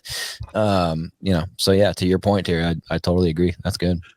Yeah, I also get frustrated by the shows. You guys are bringing up the positives and the negatives. I like that. I like the shows that do that. If I know a show is just going to be a total shill effort, and they're not going to challenge anybody, I can grow weary of that pretty quick. And we know who those people are. I won't name them. But they're just going to serve the league they work for, or the organization they work for. Yeah. Right. And there's not going to be any give and take. Yeah. I hate that. Yeah, I don't like that either. That's one thing I actually really like about Serious Angler is they'll have BASS guys, Bass Pro Tour guys, whoever they think is an interesting conversation. Yeah, Bailey's wonderful. Bailey's a great friend, and as a matter of fact, on our Bass After Dark podcast, Bailey created a little, I don't know what you call it, a thumbnail, an icon. The icon that goes over the where you click to watch the show. Oh, sure. And did you do that Randy versus Milliken one? Yeah. Oh, it's so terrible. It's so awesome. That was so cool. Yeah, it was so like corny and perfect and awesome. I love it. Yeah. And he said he did it while he was listening to the show. So while he was listening to the show live, he sends it to us. So that was really cool. You're like, yep, I'm taking that. Yeah. I was looking at that going, man, did Nathan do that? I need to have him start doing our Big Bass podcast ones. Yeah. He's way better than I am. So Big Bass podcast, let's go to Big Bass. We kind of like, we have this way where we sort of like separate questions by topic and whatever, but let's go to Big Bass podcast specific questions. Ken, the first time I ever heard you on Bass Talk Live, I may be getting my nomenclature incorrect here, but I don't think I am. I think Matt Pangerack referred to you as the bass or bass fishing historian. What do you think about that title? Do you lean into that? Do you not agree with that? Oh, I like it. I mean, I like if people think that of me. I'll tell you though, Terry Battisti is every bit my equal, if not my better, in that department. But yeah, I hold bass fishing history very dear. Yeah, that's awesome. Let me quiz you on something real quick, and not I don't even know. I don't even know. Now the I'm sorry. Now I'm sorry I owned it. I don't even know the answer to this. So like, you could just say, Nate, yes where or are no, you and to I'd be save me from this kind of It's too Right, late, yeah. Nate. It's too late. Last week we had Jay Yellis on, and Jay Yellis in 02 won the Classic. 03 wins AOY. Has anybody else ever done that before? Even if it's flip the order, but like a Classic 1 year Angler of the Year or vice versa. Fritz comes to mind immediately because Fritz did it in 92, 93. Okay. But I'll tell you something about Jay Ellis's Classic win. He had big fish all 3 days. Wow. In that tournament. That's never been done before I don't think I or knew that since. One. Yeah, he didn't say that. He didn't even tell us that. Days. Yeah. But yeah, Jay was one of the greats. And I always wonder what his career would have been like if he had stayed with BASS rather than go to FLW after the 2006 Classic, because he and Van Dam were kind of neck and neck in a lot of ways. That's so crazy. Yeah. Yeah, it's wild. So you guys always, on your podcast, talk about stories of big bass, but we don't get much of your guys' story. You got, what's your biggest bass? Give us the rundown, how you caught it. Yeah. Let us know. Oh, really? Yeah. Oh, so you don't have to tell us then if we're gonna like steal your thunder to. Yeah, no. We'll skip that. We dragged our show down with that topic. Now we're going to drag yours down. Perfect. Mine was I caught mine when I was 12 years old. I came home from middle school one day. I had a football game later that afternoon, but I had a chance to go fishing, so I went down. I lived on a farm in South Carolina. I went down to the pond. I had a night crawler. I chunked that thing out there. Pretty soon the line starts moving off. I set the hook. Fish jumped several times. Came out of the water, biggest thing I'd ever seen. I ran with it back to the house. Didn't have a real scale to put it on or anything, because this was, I was 12 years old, so it was back in the 1930s. And so what we had to do was to get a bathroom scale, and I step on the bathroom scale without the fish. Then I step on the bathroom scale with the fish. That works. And there was a 12 and a little more pound difference. So I've always called that fish 12-4. Wow. But until recently, awesome. I have usually lied about what I caught it on. I used to tell people it was a black jelly worm. Okay. But that's a lie. Yeah. Yeah. You got like a man's jelly worm. Yeah, exactly. Yeah. You got to watch the show. It's pretty funny. Yeah, for sure. He makes fun of me because I caught it on live bait. Well, I mean, I wouldn't make fun of you for 12-4. That's incredible, but there you go. If I can catch the Florida State record on a golden shiner, sign me up. I'm gonna do it. Yeah. So I got 3 fish over 10, but they're all like between 10-1 and 10-5. Okay. And the little tiny babies. Got one with fishing with Jerry Rago, swim bait, casitas fish. Yep. And then I got 2 out of the Delta. Oh wow. In that 2004, 2005 time frame. Maybe 2008. I can't remember. Wow. And swim baiting as well? No. Crankbait was one, and a topwater was another one. Okay. And wow. I grew up down there fishing casitas and castaic. I lost the first big fish that I lost was a giant when I was like 14 years old. But I left in 93, and that was when the whole swim bait thing, I mean, it started in that 85, 86 time frame. Okay. But guys were really trying to figure out how to make the baits at that time. There was a lot of stuff that just flat didn't work. Okay. But they would still catch fish. And it wasn't really until cast egg hard bait came out. Alan Cole with the AC plug. And by Yeah. that time, I wasn't fishing. I was in college. And then in 93, I left to go to grad school. And there you go, right there. In 93, I left California to go to grad school.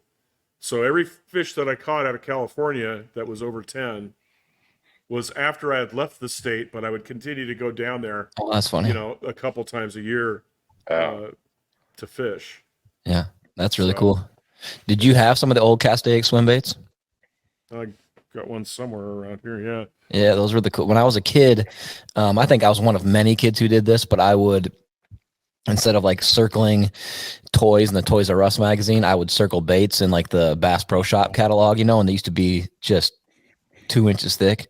And those cast egg baits, those were always my favorite. And to the point where I could never afford them. My family couldn't afford it. Yeah.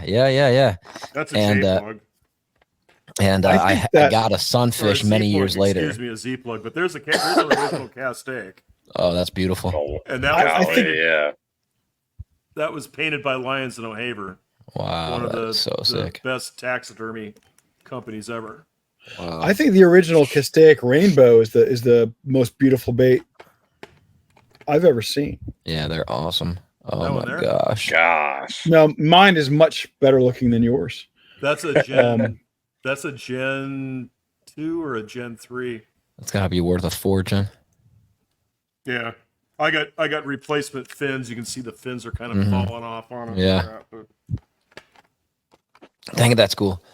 Best that's slammer. awesome. Heck yeah. Hold on. All right, hold on. Give me 1 sec. I got my boat right here. I got to show you the cast egg bait that I was always so pumped on. Hold on. Another Z plug. Nate, does he always just Heck yeah. abandon you like this? No, honestly he doesn't. It's pretty funny. So I guess I deserve it for my audio deal earlier. But it's funny. He's talked about cast egg baits for years, and I've that's not a bait that I was ever really familiar with until Jordan he'd go on and on and on about him. Oh, he's got it in his Bass Mafia big bait coffin. Good for him. Yeah, right. So this is old school right here, boy. This is I mean, it's maybe not as old as what you have, but it's like a combo hard bait, soft bait. Is that what Terry just held up? Oh yeah, No. Oh no, yeah. No. yeah. the The cast Castaic egg. bluegill. Yep. This thing Yeah, was the coolest. Like when I first got this, I couldn't, but you can see it has cast egg like printed. I don't know if my camera focus right Yeah. there. Can you see it kind of? Yep. Yeah, that's I've got a couple of those Castaic bluegill. Those are awesome. Terry, what do Yeah. you got there? Matt lures That's a Matt bluegill. Bluegill. Yeah, and it's weighted in the head and it sits down. in the Gosh, top that like looks so good. Yeah, it's pretty cool. All the stuff I fish with is in the garage. I'm not gonna abandon you guys during the program. I'm not like Nate Everybody else. Yeah, is I left. or Terry I've or got- Jordan. Yeah, sorry. Yeah, I'm the only one who's sitting- been I'm here for sitting- the entire show. I just want We that on appreciate record. that, Ken. Yeah, we appreciate that for Absolutely. sure. Yeah. Yeah, no, I'm sitting in my basement. I've got a handful of old school baits that are just kind of There you laying go. here. Yeah. This There you one I go. actually custom Oh, painted this geez, get out of That's a here! beautiful paint job No, right there. the 316 is that like one of the first ones? This is 20 years old. Oh my gosh, dude! Yeah. Wow, I got another mission fish that's a prototype. Yeah. those are. I mean, those are still the jam. Okay. Let's see. Uh-oh. Whoops. This turned into a show and tell series. This is I love awesome. I still love it. I'm still on the show All right. because one of the things that drives me crazy, guys, you're asking about what drives me crazy about podcasts is I hate podcasts that don't have continuity. And I don't want to blow up your continuity by going off screen. Yeah. Oh, you'll help it. What else you got there, Nate? What is that? Oh, is that an AC plug? Well, here's an early AC plug signed Yeah. by Alan Cole. Oh, whoa! So, yeah. That's awesome. Holy moly! Yeah, Jeez. that's like taking the one I just showed off, which is just an Arbogast one, and then like just burying it in the backyard somewhere. I've got an original Castaic trout, but I would have to leave the screen. Yeah, which you're Do it. not willing to do, and I I'm not appreciate willing to the, do that. Yeah, I appreciate the devotion there. I'm not willing to sacrifice the continuity integrity of your program. This may be the most realistic bluegill swim bait I have. That's gorgeous. That's beautiful. Yeah, that's cool. And that's actually made by a friend of ours. His company's called Fish 30 Acre. We talked about him with the serious angler guys too, but he does actual taxidermy techniques as far as catching a fish, making a mold, then taxidermy paint and whatever. But it's just I mean, this is an old one, but it's just next level realism, super slow sink. And when it swims with all those joints, it's just filthy. But yeah, pretty neat lure. Yeah, a biologist buddy of mine who has a PhD. What is that? I've got some of those. Wow. That's a Mickey Ellis. It's a 360. No, it's a 360. Oh, 316. I was just gonna say, is that a 316 but a frog? Yeah, I've never seen that. It's a prototype. He ended up making them, but they're about half the size. This thing's 10 inches long. Wow. Have you used it? Have you caught fish on it? No, it's a prototype. I'll never throw it. Yeah, you can't find a hook that'll go on it. Yeah, you need like a 9-aught monster something on there. Dude, that thing's cool though. I bet that would catch fish even in that size. Yeah. Is that a hook hanger between the legs? Yes. Yeah. I don't think mine has a hook hanger between the legs. You put a hook on the top here, and then you can put a hook right there where his penis is. Penis hook. That's the magazine. Talk about doing articles. That's how you sell it. Oh, a jointed version. This is a popper. This is Mickey's popper. Oh yeah. Daggum. Golly. Mickey Ellis, of course. Awesome. Yeah, you guys are on some next level stuff there. I'll tell you, have you guys seen the baits that a guy out of Pennsylvania named Keith Thomas makes? I don't think so. Yeah, I don't. He makes that.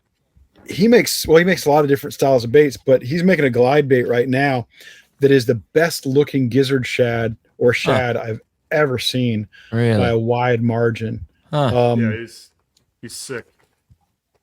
Yeah, here's how good he is. He's caught the state record in Pennsylvania is not that ginormous.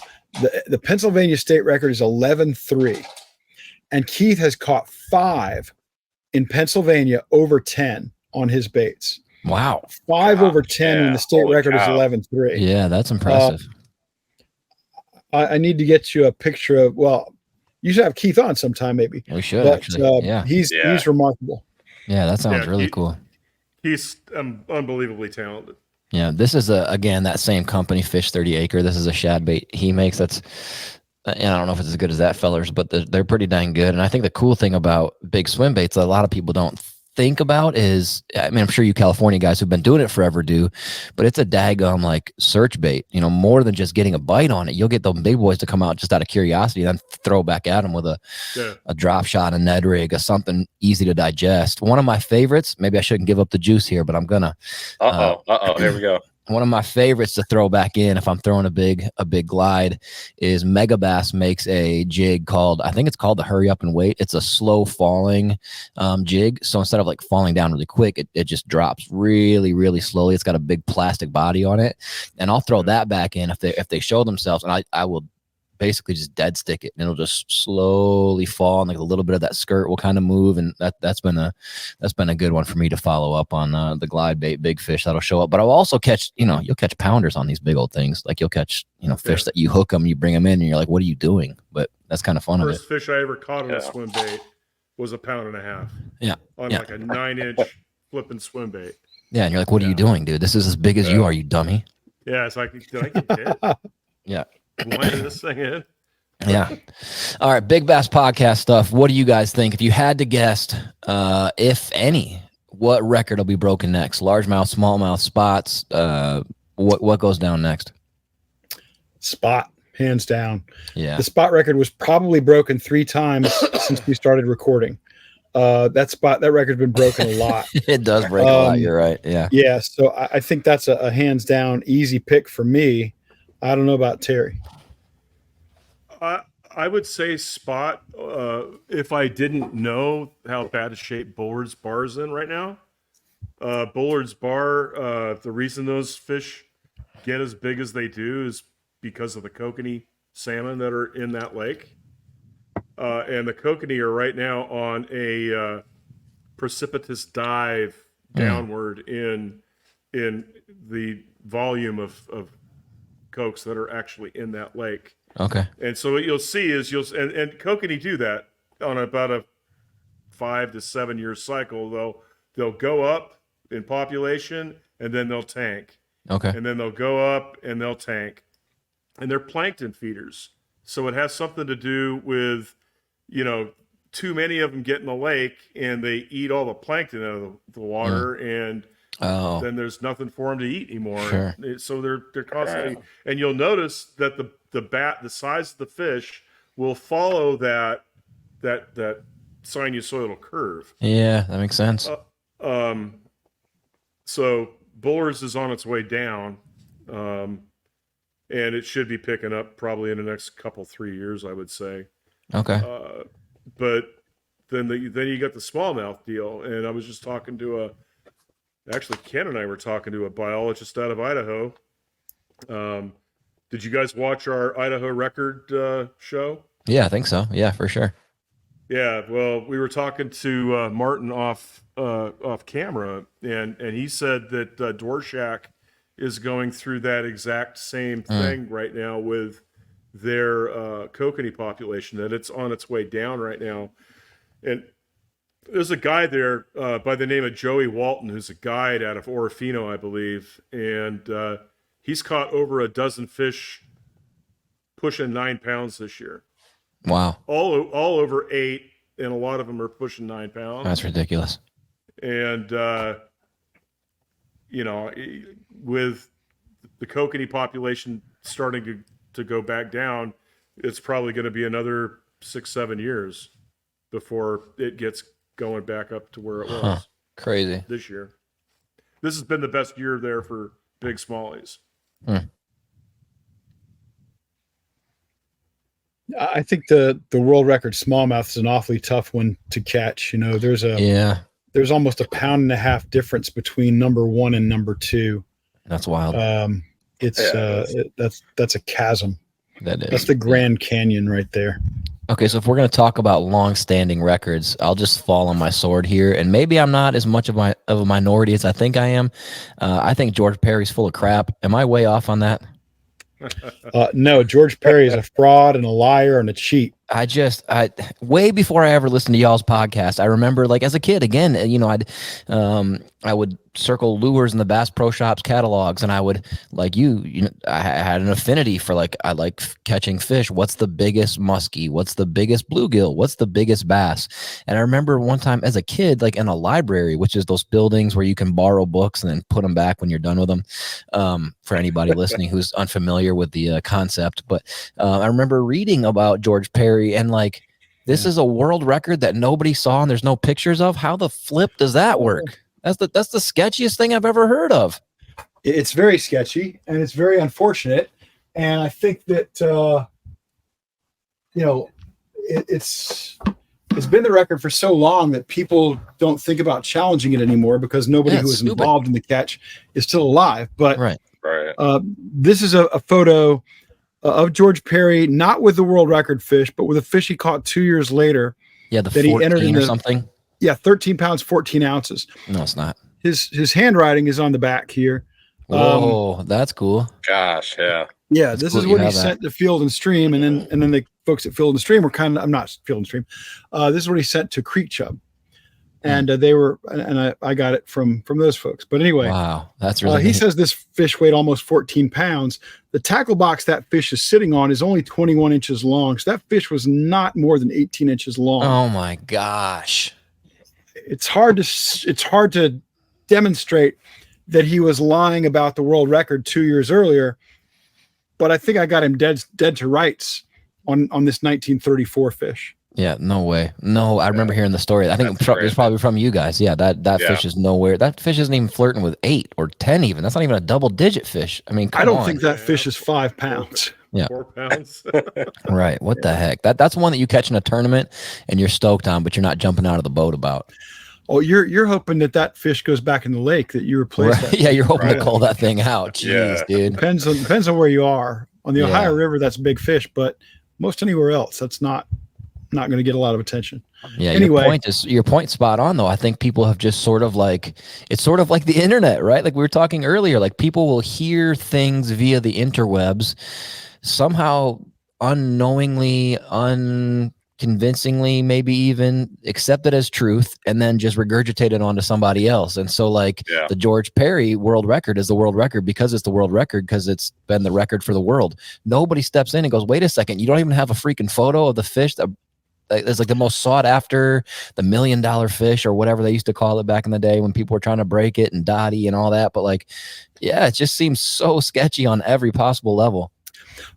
I think it absolutely is. I don't blame Perry for not having a photo of the fish. And there are a lot of people who will tell you there is a photo of the fish out there, but I don't believe it. I don't think any of the photos of the Perry fish have been legit.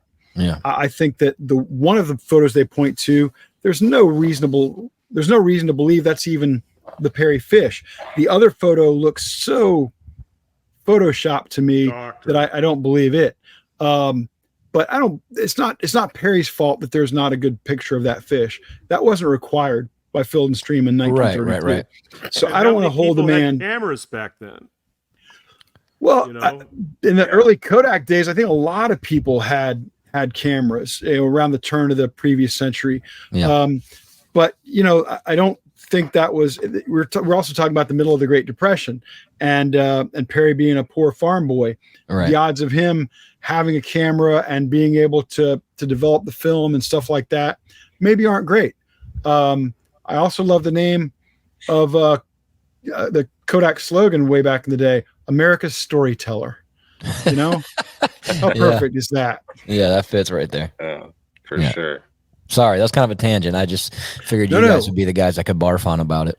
We really want to do that show too, but it's when we decided we're going to do the Hayes story, which was near and dear to my heart and personal experience. And I thought, I think we can do it, but I think it's going to take 3 episodes. And I'm very grateful that Terry and Nathan agreed, because I don't think we could have done that story justice in 1 episode. Sure. I think the Perry story is 12 episodes. Probably. Because there's so much lore around that and so much misunderstanding. Yeah. And I think that if we do it in less than 12 episodes, it's not going to be, we're not going to slam the door. Yeah, you could do one just on that one photo with the little kid next to it that's not the fish or George Perry. Yes, exactly.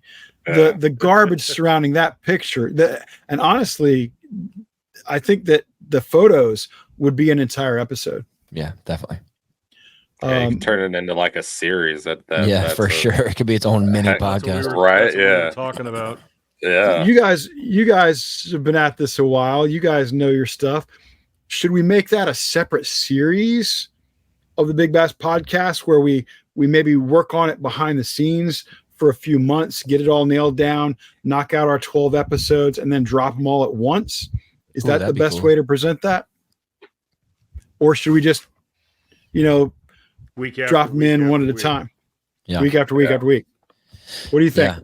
I would, if I was to give my advice, which is based on absolutely zero experience or intelligence, I think it'd be dope if you did sort of an amalgam of the two. So like some shows on like Apple TV or whatever, if there's a what's that show with that big burly dude who beats everybody up, Reacher on Amazon, like they're getting ready to drop season 2 of the show, of these novels that they've made into a series, but they're putting out 3 episodes and then 1 episode every Friday after that. So you give people enough to latch on to, get them really hooked, and then spread it out. That could be good.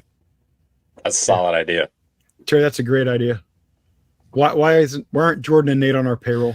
Yeah, I mean, we should be. Well, probably can afford us because I'll say as long as I can make as much as Nathan. Yeah, right.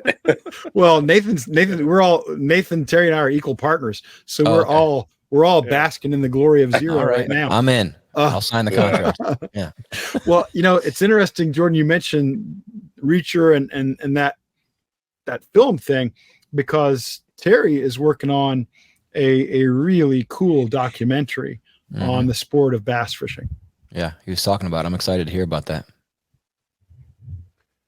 Yeah, I got approached 2 years ago now by a guy by the name of Michael Folks, who had a show on Fox Sport Network for 27 years called Inside Sport Fishing. He's a guy that I looked up to as a kid. He put out his first production was a VHS tape called A Tribute to Tuna, and it was dedicated to the old school commercial guys that were in racks that were over the rail of the boat on these commercial boats, and they were standing down in the water with those 14-foot bamboo lift rods. Good Lord. Fishing tuna. And that was his first production. Jesus. It was Golly, giant. yeah. Yeah, that's cool. And then he started Inside Sport Fishing, and it was #1 fishing show on Fox Sports Network for 27 years. Wow. And anyway, so he found my website, the Bass Fishing Archives, and sent me an email. Hey, my name's Michael Folks. I see you're into the history of bass fishing. I'm working on a project called The History of Sport Fishing. Would like to talk to you. And it's like, I looked at his name, Michael Folks, and it instantly registered. Yeah, that's cool. Oh my God, this guy's one of my heroes from childhood. Wow. That's awesome. And so I called him up, and we just started talking. He asked me if I wanted to be involved, and I said, heck yeah. Yeah. And so I had free reign to do essentially the 2.5 chapters that were on bass fishing. It's an 11-chapter series right now, and it's going through director cuts right now. But it's each episode is about an hour and 5 minutes long, and they're trying to sell it now to some streaming network or Fox or the Outdoor Channel or something like that. Well, that's exciting, man. Heck yeah, dude.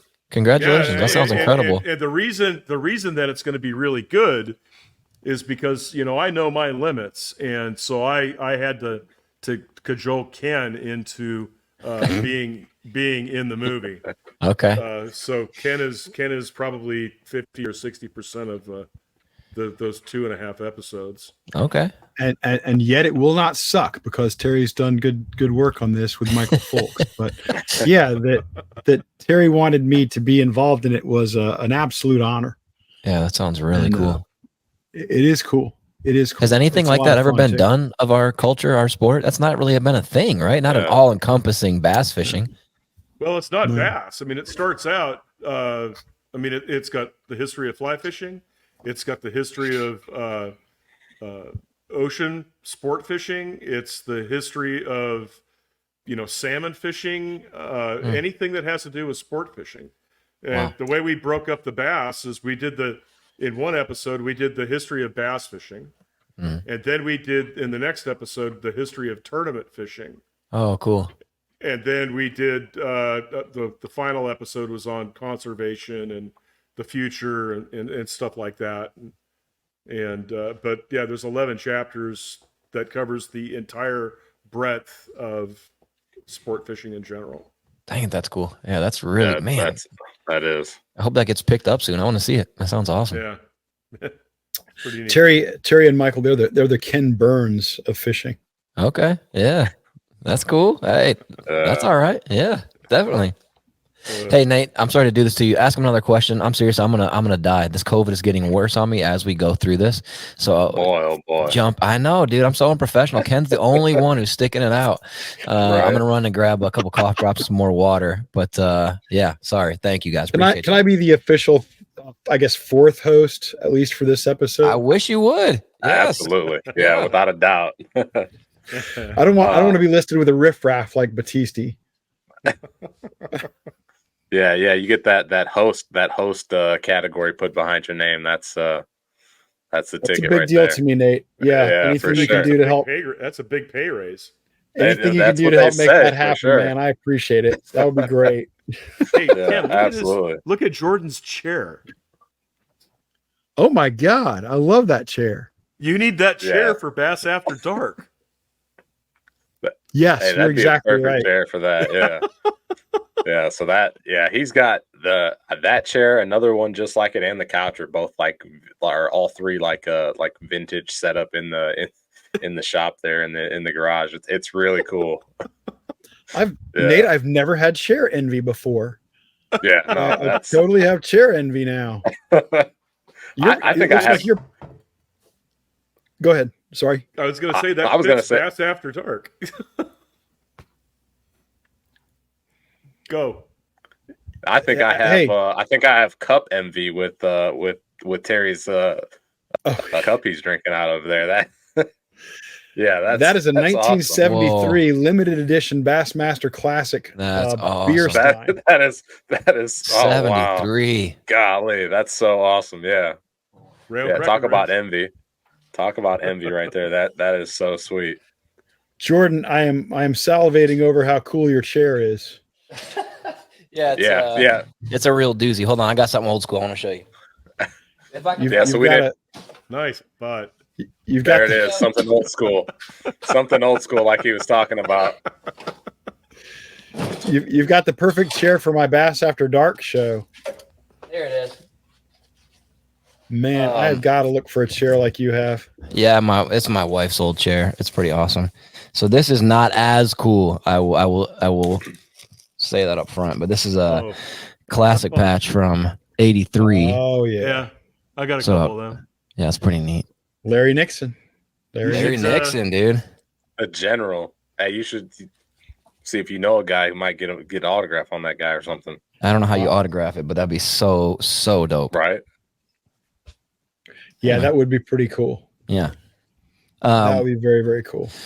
So I don't even know what you guys talked about while I was the chair. That was it. That was the it. Chair, you talked about 100%. This is the best episode ever. Yeah, I love it. The chair. I have my ice fishing heater going there. All kinds of random crap around. Nate was trying to elevate the program. Yeah, we were going into the meaning of life and stuff like that, and then suddenly Terry says, "Look at the chair." So we got distracted. It was like that's a good one. Ken was a deer in the headlights. Yeah. Well, if you ever make your way north, you can have the dang chair. I'd happily give it to you, just to say that I have something to do with what you guys got going on. So let me throw a couple more questions, then we'll let you guys get out of here. We so appreciate your time. I want to ask so many questions to be able to pick the brains of a couple fellers like you. But are there keys to finding big bass in waters, meaning like ingredients of a body of water that yield better fish? Now, Terry and I were talking beforehand. I know like the forage availability can be huge. What was that feller who did Tecomate or whatever, that guy who had La Perla Ranch? Yeah, the Tecomate stuff. Was that David Morris? Was that David Morris? Is that who it was? But he did all his research about long-armed prawns are like the biggest thing for growing bass. And then somebody else said trout. Somebody else said salmon. But are there things in lakes, so specifically like depth or water clarity, forage availability? Are there common threads to waters that yield big fish? Yes. Yeah, absolutely. I would say, if you don't mind my jumping in, I would say the first thing you got to have is the bass genetics. Yeah. If there's a body of water in your state that has pure Florida bass and you want to catch a personal best or a state record, fish there, because those are the genetics that have the greatest propensity for growth. Now, in Wisconsin and Iowa, you probably don't have that. Probably. So I would then focus on the places that have historically produced big fish, not just historically, but also recently, because those are going to be your best genetic places. And then, I mean, it all comes down to really three key things: genetics, habitat, and forage. If you have those things, you have great potential. What about habitat specifically are you looking for?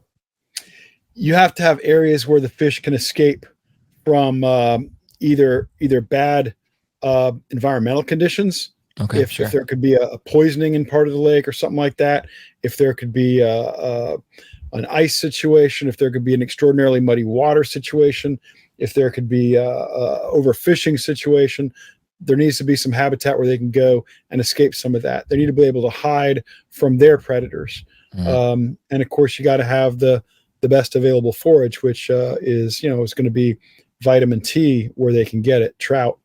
But there's, you guys you guys have trout in a lot of your waters, probably. We do, and yeah. and they're probably producing some pretty good bass out of there too.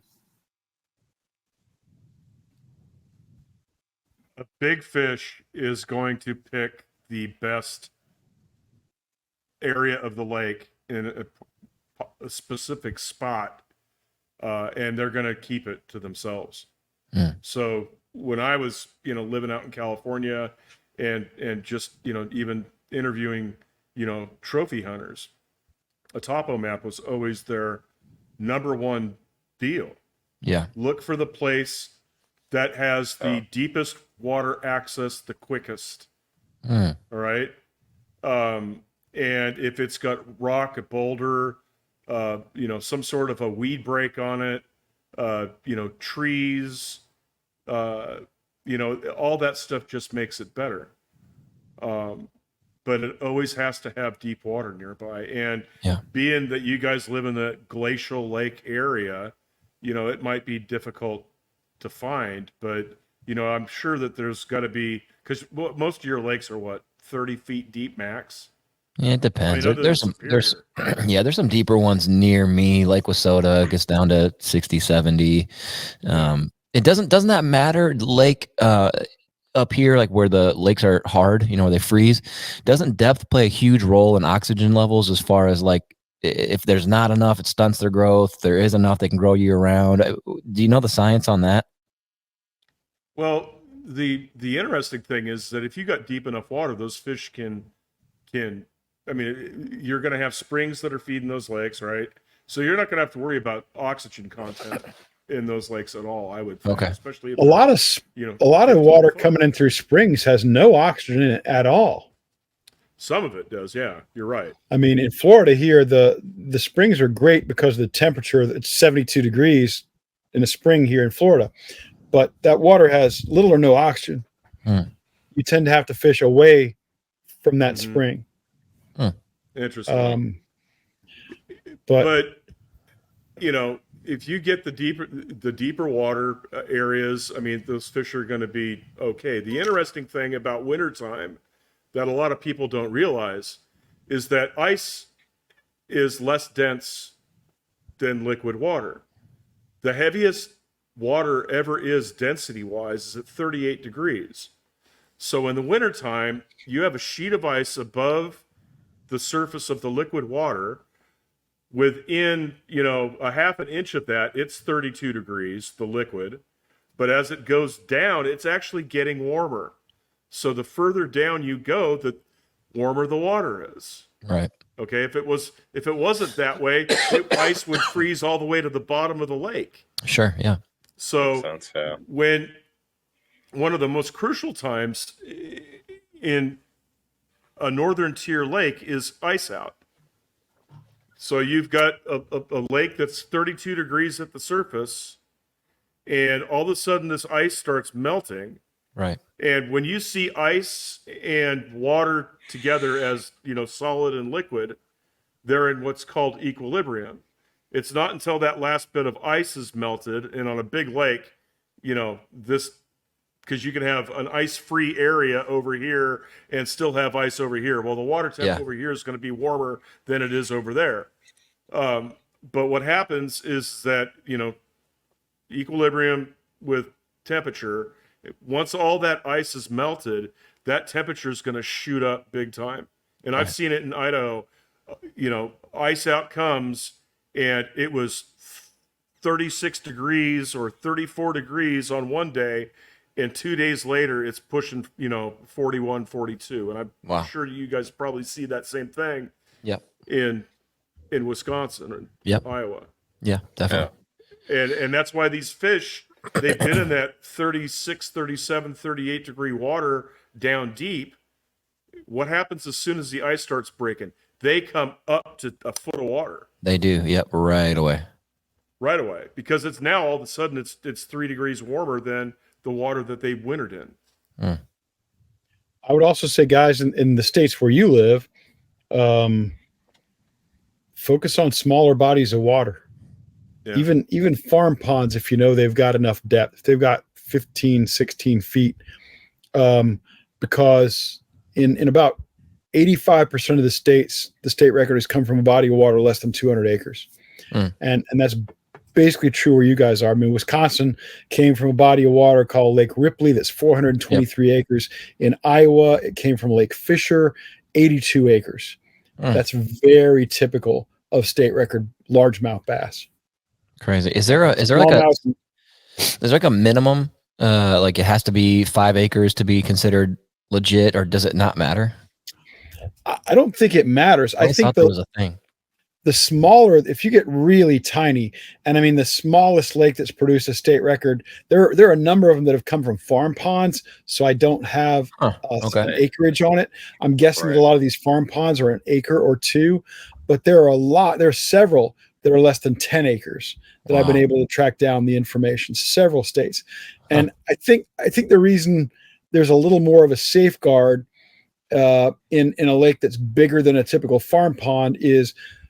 Farmers are using a lot of chemicals, dumping them in the pastures and so forth, or the crops around the pond. Some of those might have a damaging effect on the fishery. So I don't know if I'd go that small, but I think 5, 6, 10 acres and up to maybe 200 is going to be your prime spots. That's awesome. And there is, I mean, ultimately, whether you're talking about big fish fishing or just becoming the best bass angler you can become. Sure.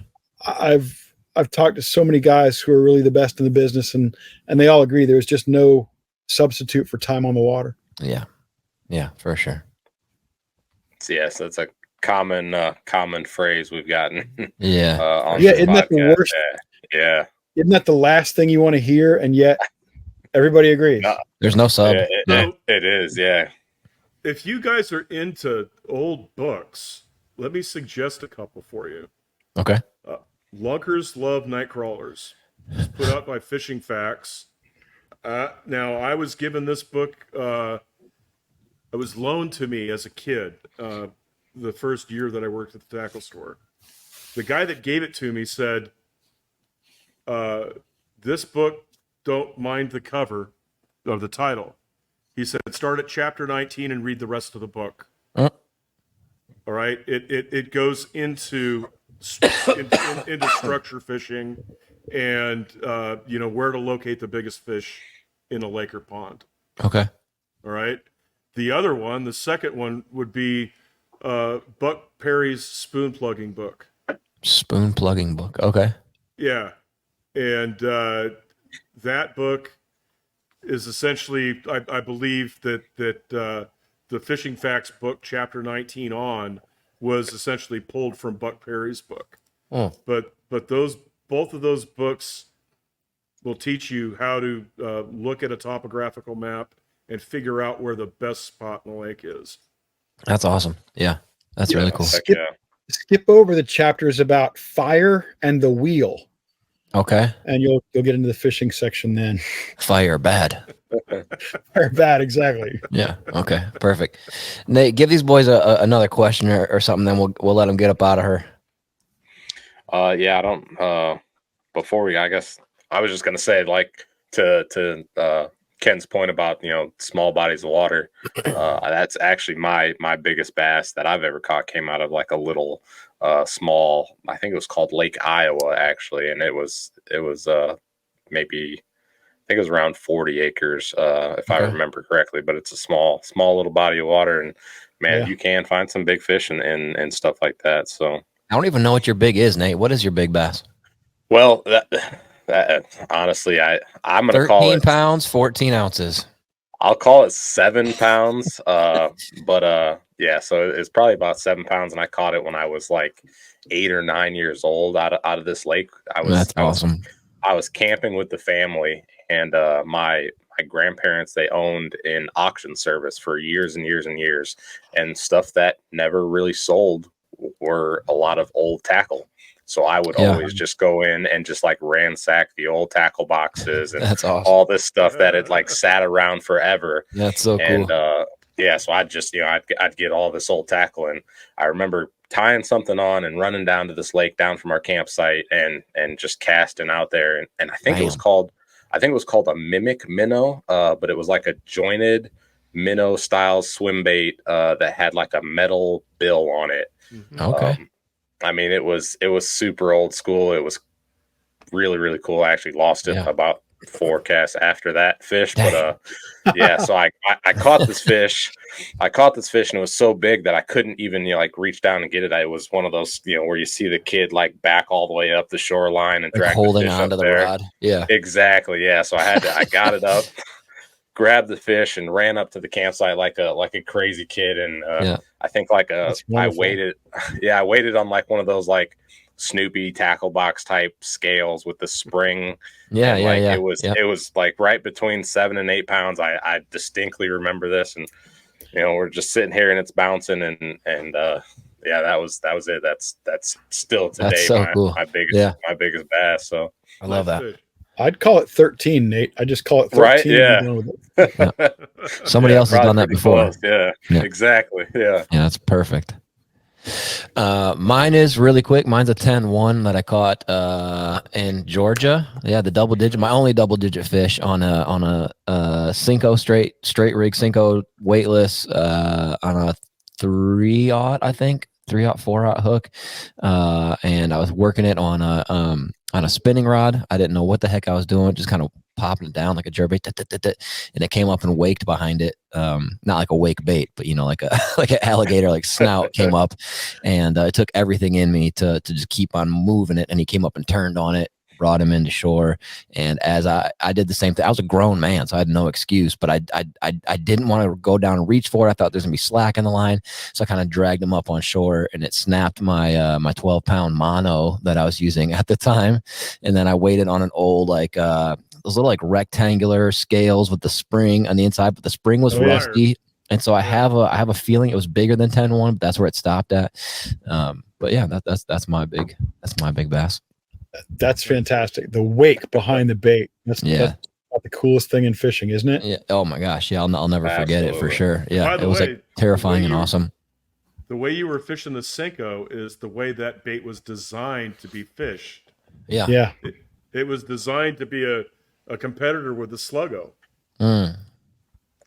Sluggos are awesome. Yeah, I remember the Sluggo. I remember the first time I saw a Sluggo, my friend Dan had one, and I made fun of him like incessantly. I'm like, that thing looks so stupid. You're not going to catch anything on a weird like tongue / like broken finger looking flat top. Like that's not going to catch anything.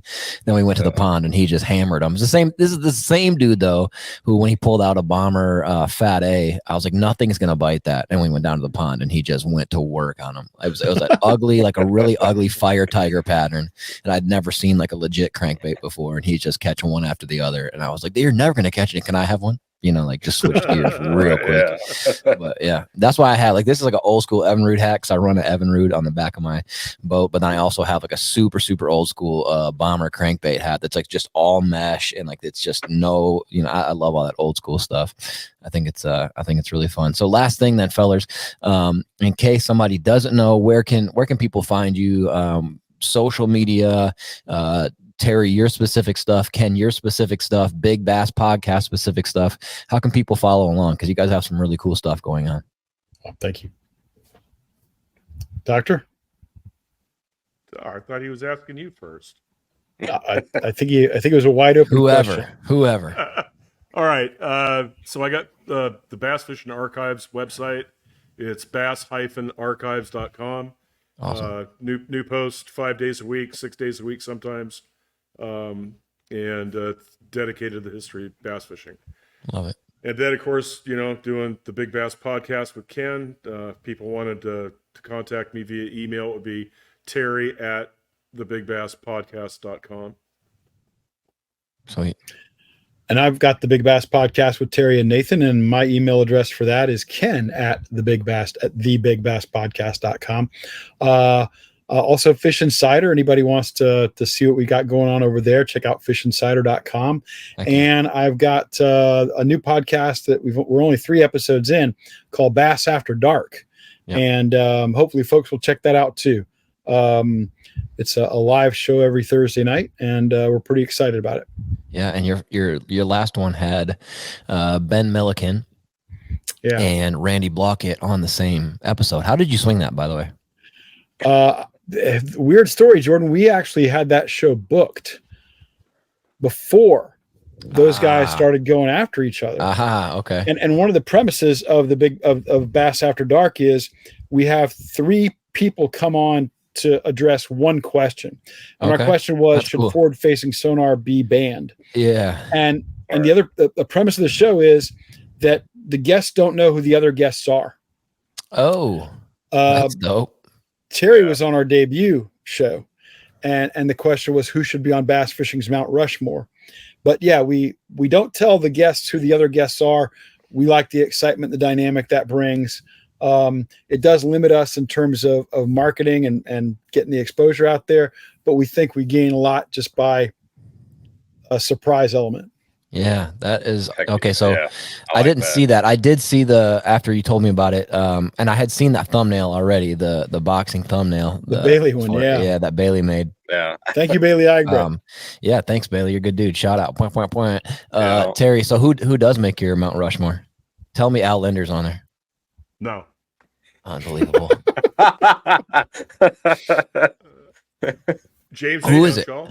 James A. Henshaw. That makes sense, yeah. Jason Lucas, Buck Perry, and Ray Scott. Okay. Those are hard to argue with. Yeah, pretty solid. Yeah, because I mean, they're the pillars of bass fishing as far as without them, where would bass fishing even be? Especially as far as where we're at competitively and whatever. Ray Scott, who knows what would even be a thing. Right. Yeah. I like it for sure. I only said Al Linder because I think he's such a stud and he's so underrated. So when it comes to Linder, and Ken and I feel the same way about this. If you're talking about an overall angler, there's nobody better than Al Linder. Yeah. Nobody. But Al's the great American multi-species freshwater guy. He's the guy. Yeah. Yeah. But he isn't concentrating on bass. Right. And that's where I had to draw the line. Yeah. Right on. Yeah. Gussie told us that he would go up to Canada, Al would, and fish those giant derbies on Lake of the Woods and win, even though he was like a multi-species guy. He could just kind of like kick it into gear and put the hammer down basically at will. So he's definitely a stick. There's no denying that. He won 2 Bassmaster events. He won and qualified, I think, for 3 classics. So he's legit. This was all back in the 70s, but that's when he also gave up most of his tournament fishing. Yep. Al Lindner is everything he is cracked up to be and more. He's awesome. And he has the coolest accent in the game. Is a Chicago accent, Chicago sort of amalgamated with Minnesota and exactly. Maximize your potential to put fish in the boat. Yeah. I can't do Al Lindner. The cadence, like he has that kind of specific cadence, but like it's very like deliberate, and like even at the end of like Angling Edge when he starts reading in the Bible, he's like, so now we know that Jesus on the cross. It's like the same way that he talks about like a jerk bait. He talks about like his Lord or whatever. Like it's he's such a cool dude. But he is, and he's so smart. Just such a really smart, sharp, savvy guy. Great guy, cool dude. Yeah. So huge Al Lindner fan. Terry, Ken, thank you. Times a million. Thanks for putting up with me going off camera 15 times, feeling like junk. Thanks for Nate's tech issues. We appreciate you guys so much. Everybody, anybody who's watching, listening to this, please go check out the Big Bass Podcast. It's just engaging. It's like an amalgam of awesome storytelling with bass. So I don't know how you could go wrong. Gentlemen, thank you so much for being on our show. Guys, thank you so much. We really appreciate the opportunity. Had a lot of fun tonight. Thanks. Good. Yeah. We greatly appreciate you guys. Thank you. All right, boys. We'll talk to you later. Thank you. Yep. Later. All right. Bye-bye. All right. There we go, Nate. We made it through, even with no Lola, even with me like sounding like, I feel like if you played the beginning of this podcast to now, you'd hear my voice getting weaker and weaker as it went. And it's just like I can feel my throat going away. Yeah, just like less and less oxygen getting through by the minute. But what a couple of awesome dudes, man. Knowledgeable, super intelligent, super articulate, super sincere. Like I feel like in life in general, when people get really smart on any specific topic, it doesn't matter what it is. It could be cheese curds, it could be fishing, it could be race cars, but you get to this level of knowledge where it's like, you have this level of knowledge, and there you start acting like a butthole. And these dudes don't have that, you know, like they're intelligent and articulate and know their stuff forwards and backwards, but they're not like condescending or, you know, they're not pricks. Like they're just good dudes. Yeah, it's amazing the way they want to teach everybody the history on bass fishing, and well, you know, whether it's how things came about, or you know, bass records, or you know, it's great. Like you said, it's so engaging. There's so many dynamics to their show that like you know, a lot of people can kind of find exactly what you know, what they're interested in, and they talk about it. So they do an awesome job, and yeah, we're privileged to have them on for sure. Glad we could get it to finally work out. Yeah, and I think it was Ken who said something to the effect of, one way that you'll get lost, or you know, you would walk away from somebody else's podcast, as if like the material kind of gets stale. And if I'm being honest, I remember when I first started listening to the Big Bass podcast, I'm like, dude, there's only so many big bass stories you can really tell. You know what I'm saying? Like I'm thinking to myself, they're gonna run out of stuff at some point, but they're not, because it's not just the largemouth record. It's not just the spot record. It's not just the smallmouth record. It's each state record. It's lures that catch big fish. It's tactics to catch big fish. And like I said 15 times, and I'll keep talking about it, it was really that good. I didn't even watch the video. I just listened because I drive a lot. But I listened to it. The smallmouth episode, I'm not kidding. It's like, I don't know if there's awards for podcasts, but there should be for this one. It's engaging. It tells the story objectively. It makes the characters in it feel almost like movie-ish. Like there's just so much dynamic and twist and plot. And yeah, they're just doing a great job telling great stories. I mean, what else could you want out of a podcast, honestly? No, that's exactly it. And like you said, they do an awesome job. Flat out. It's well put together, and yeah, Nate, hit him with the hook, and we will bounce. Thank you guys so much for listening. Positivity is worth the effort. Thanks for listening. Peace. Catch you on the next one. Appreciate you guys. Bye.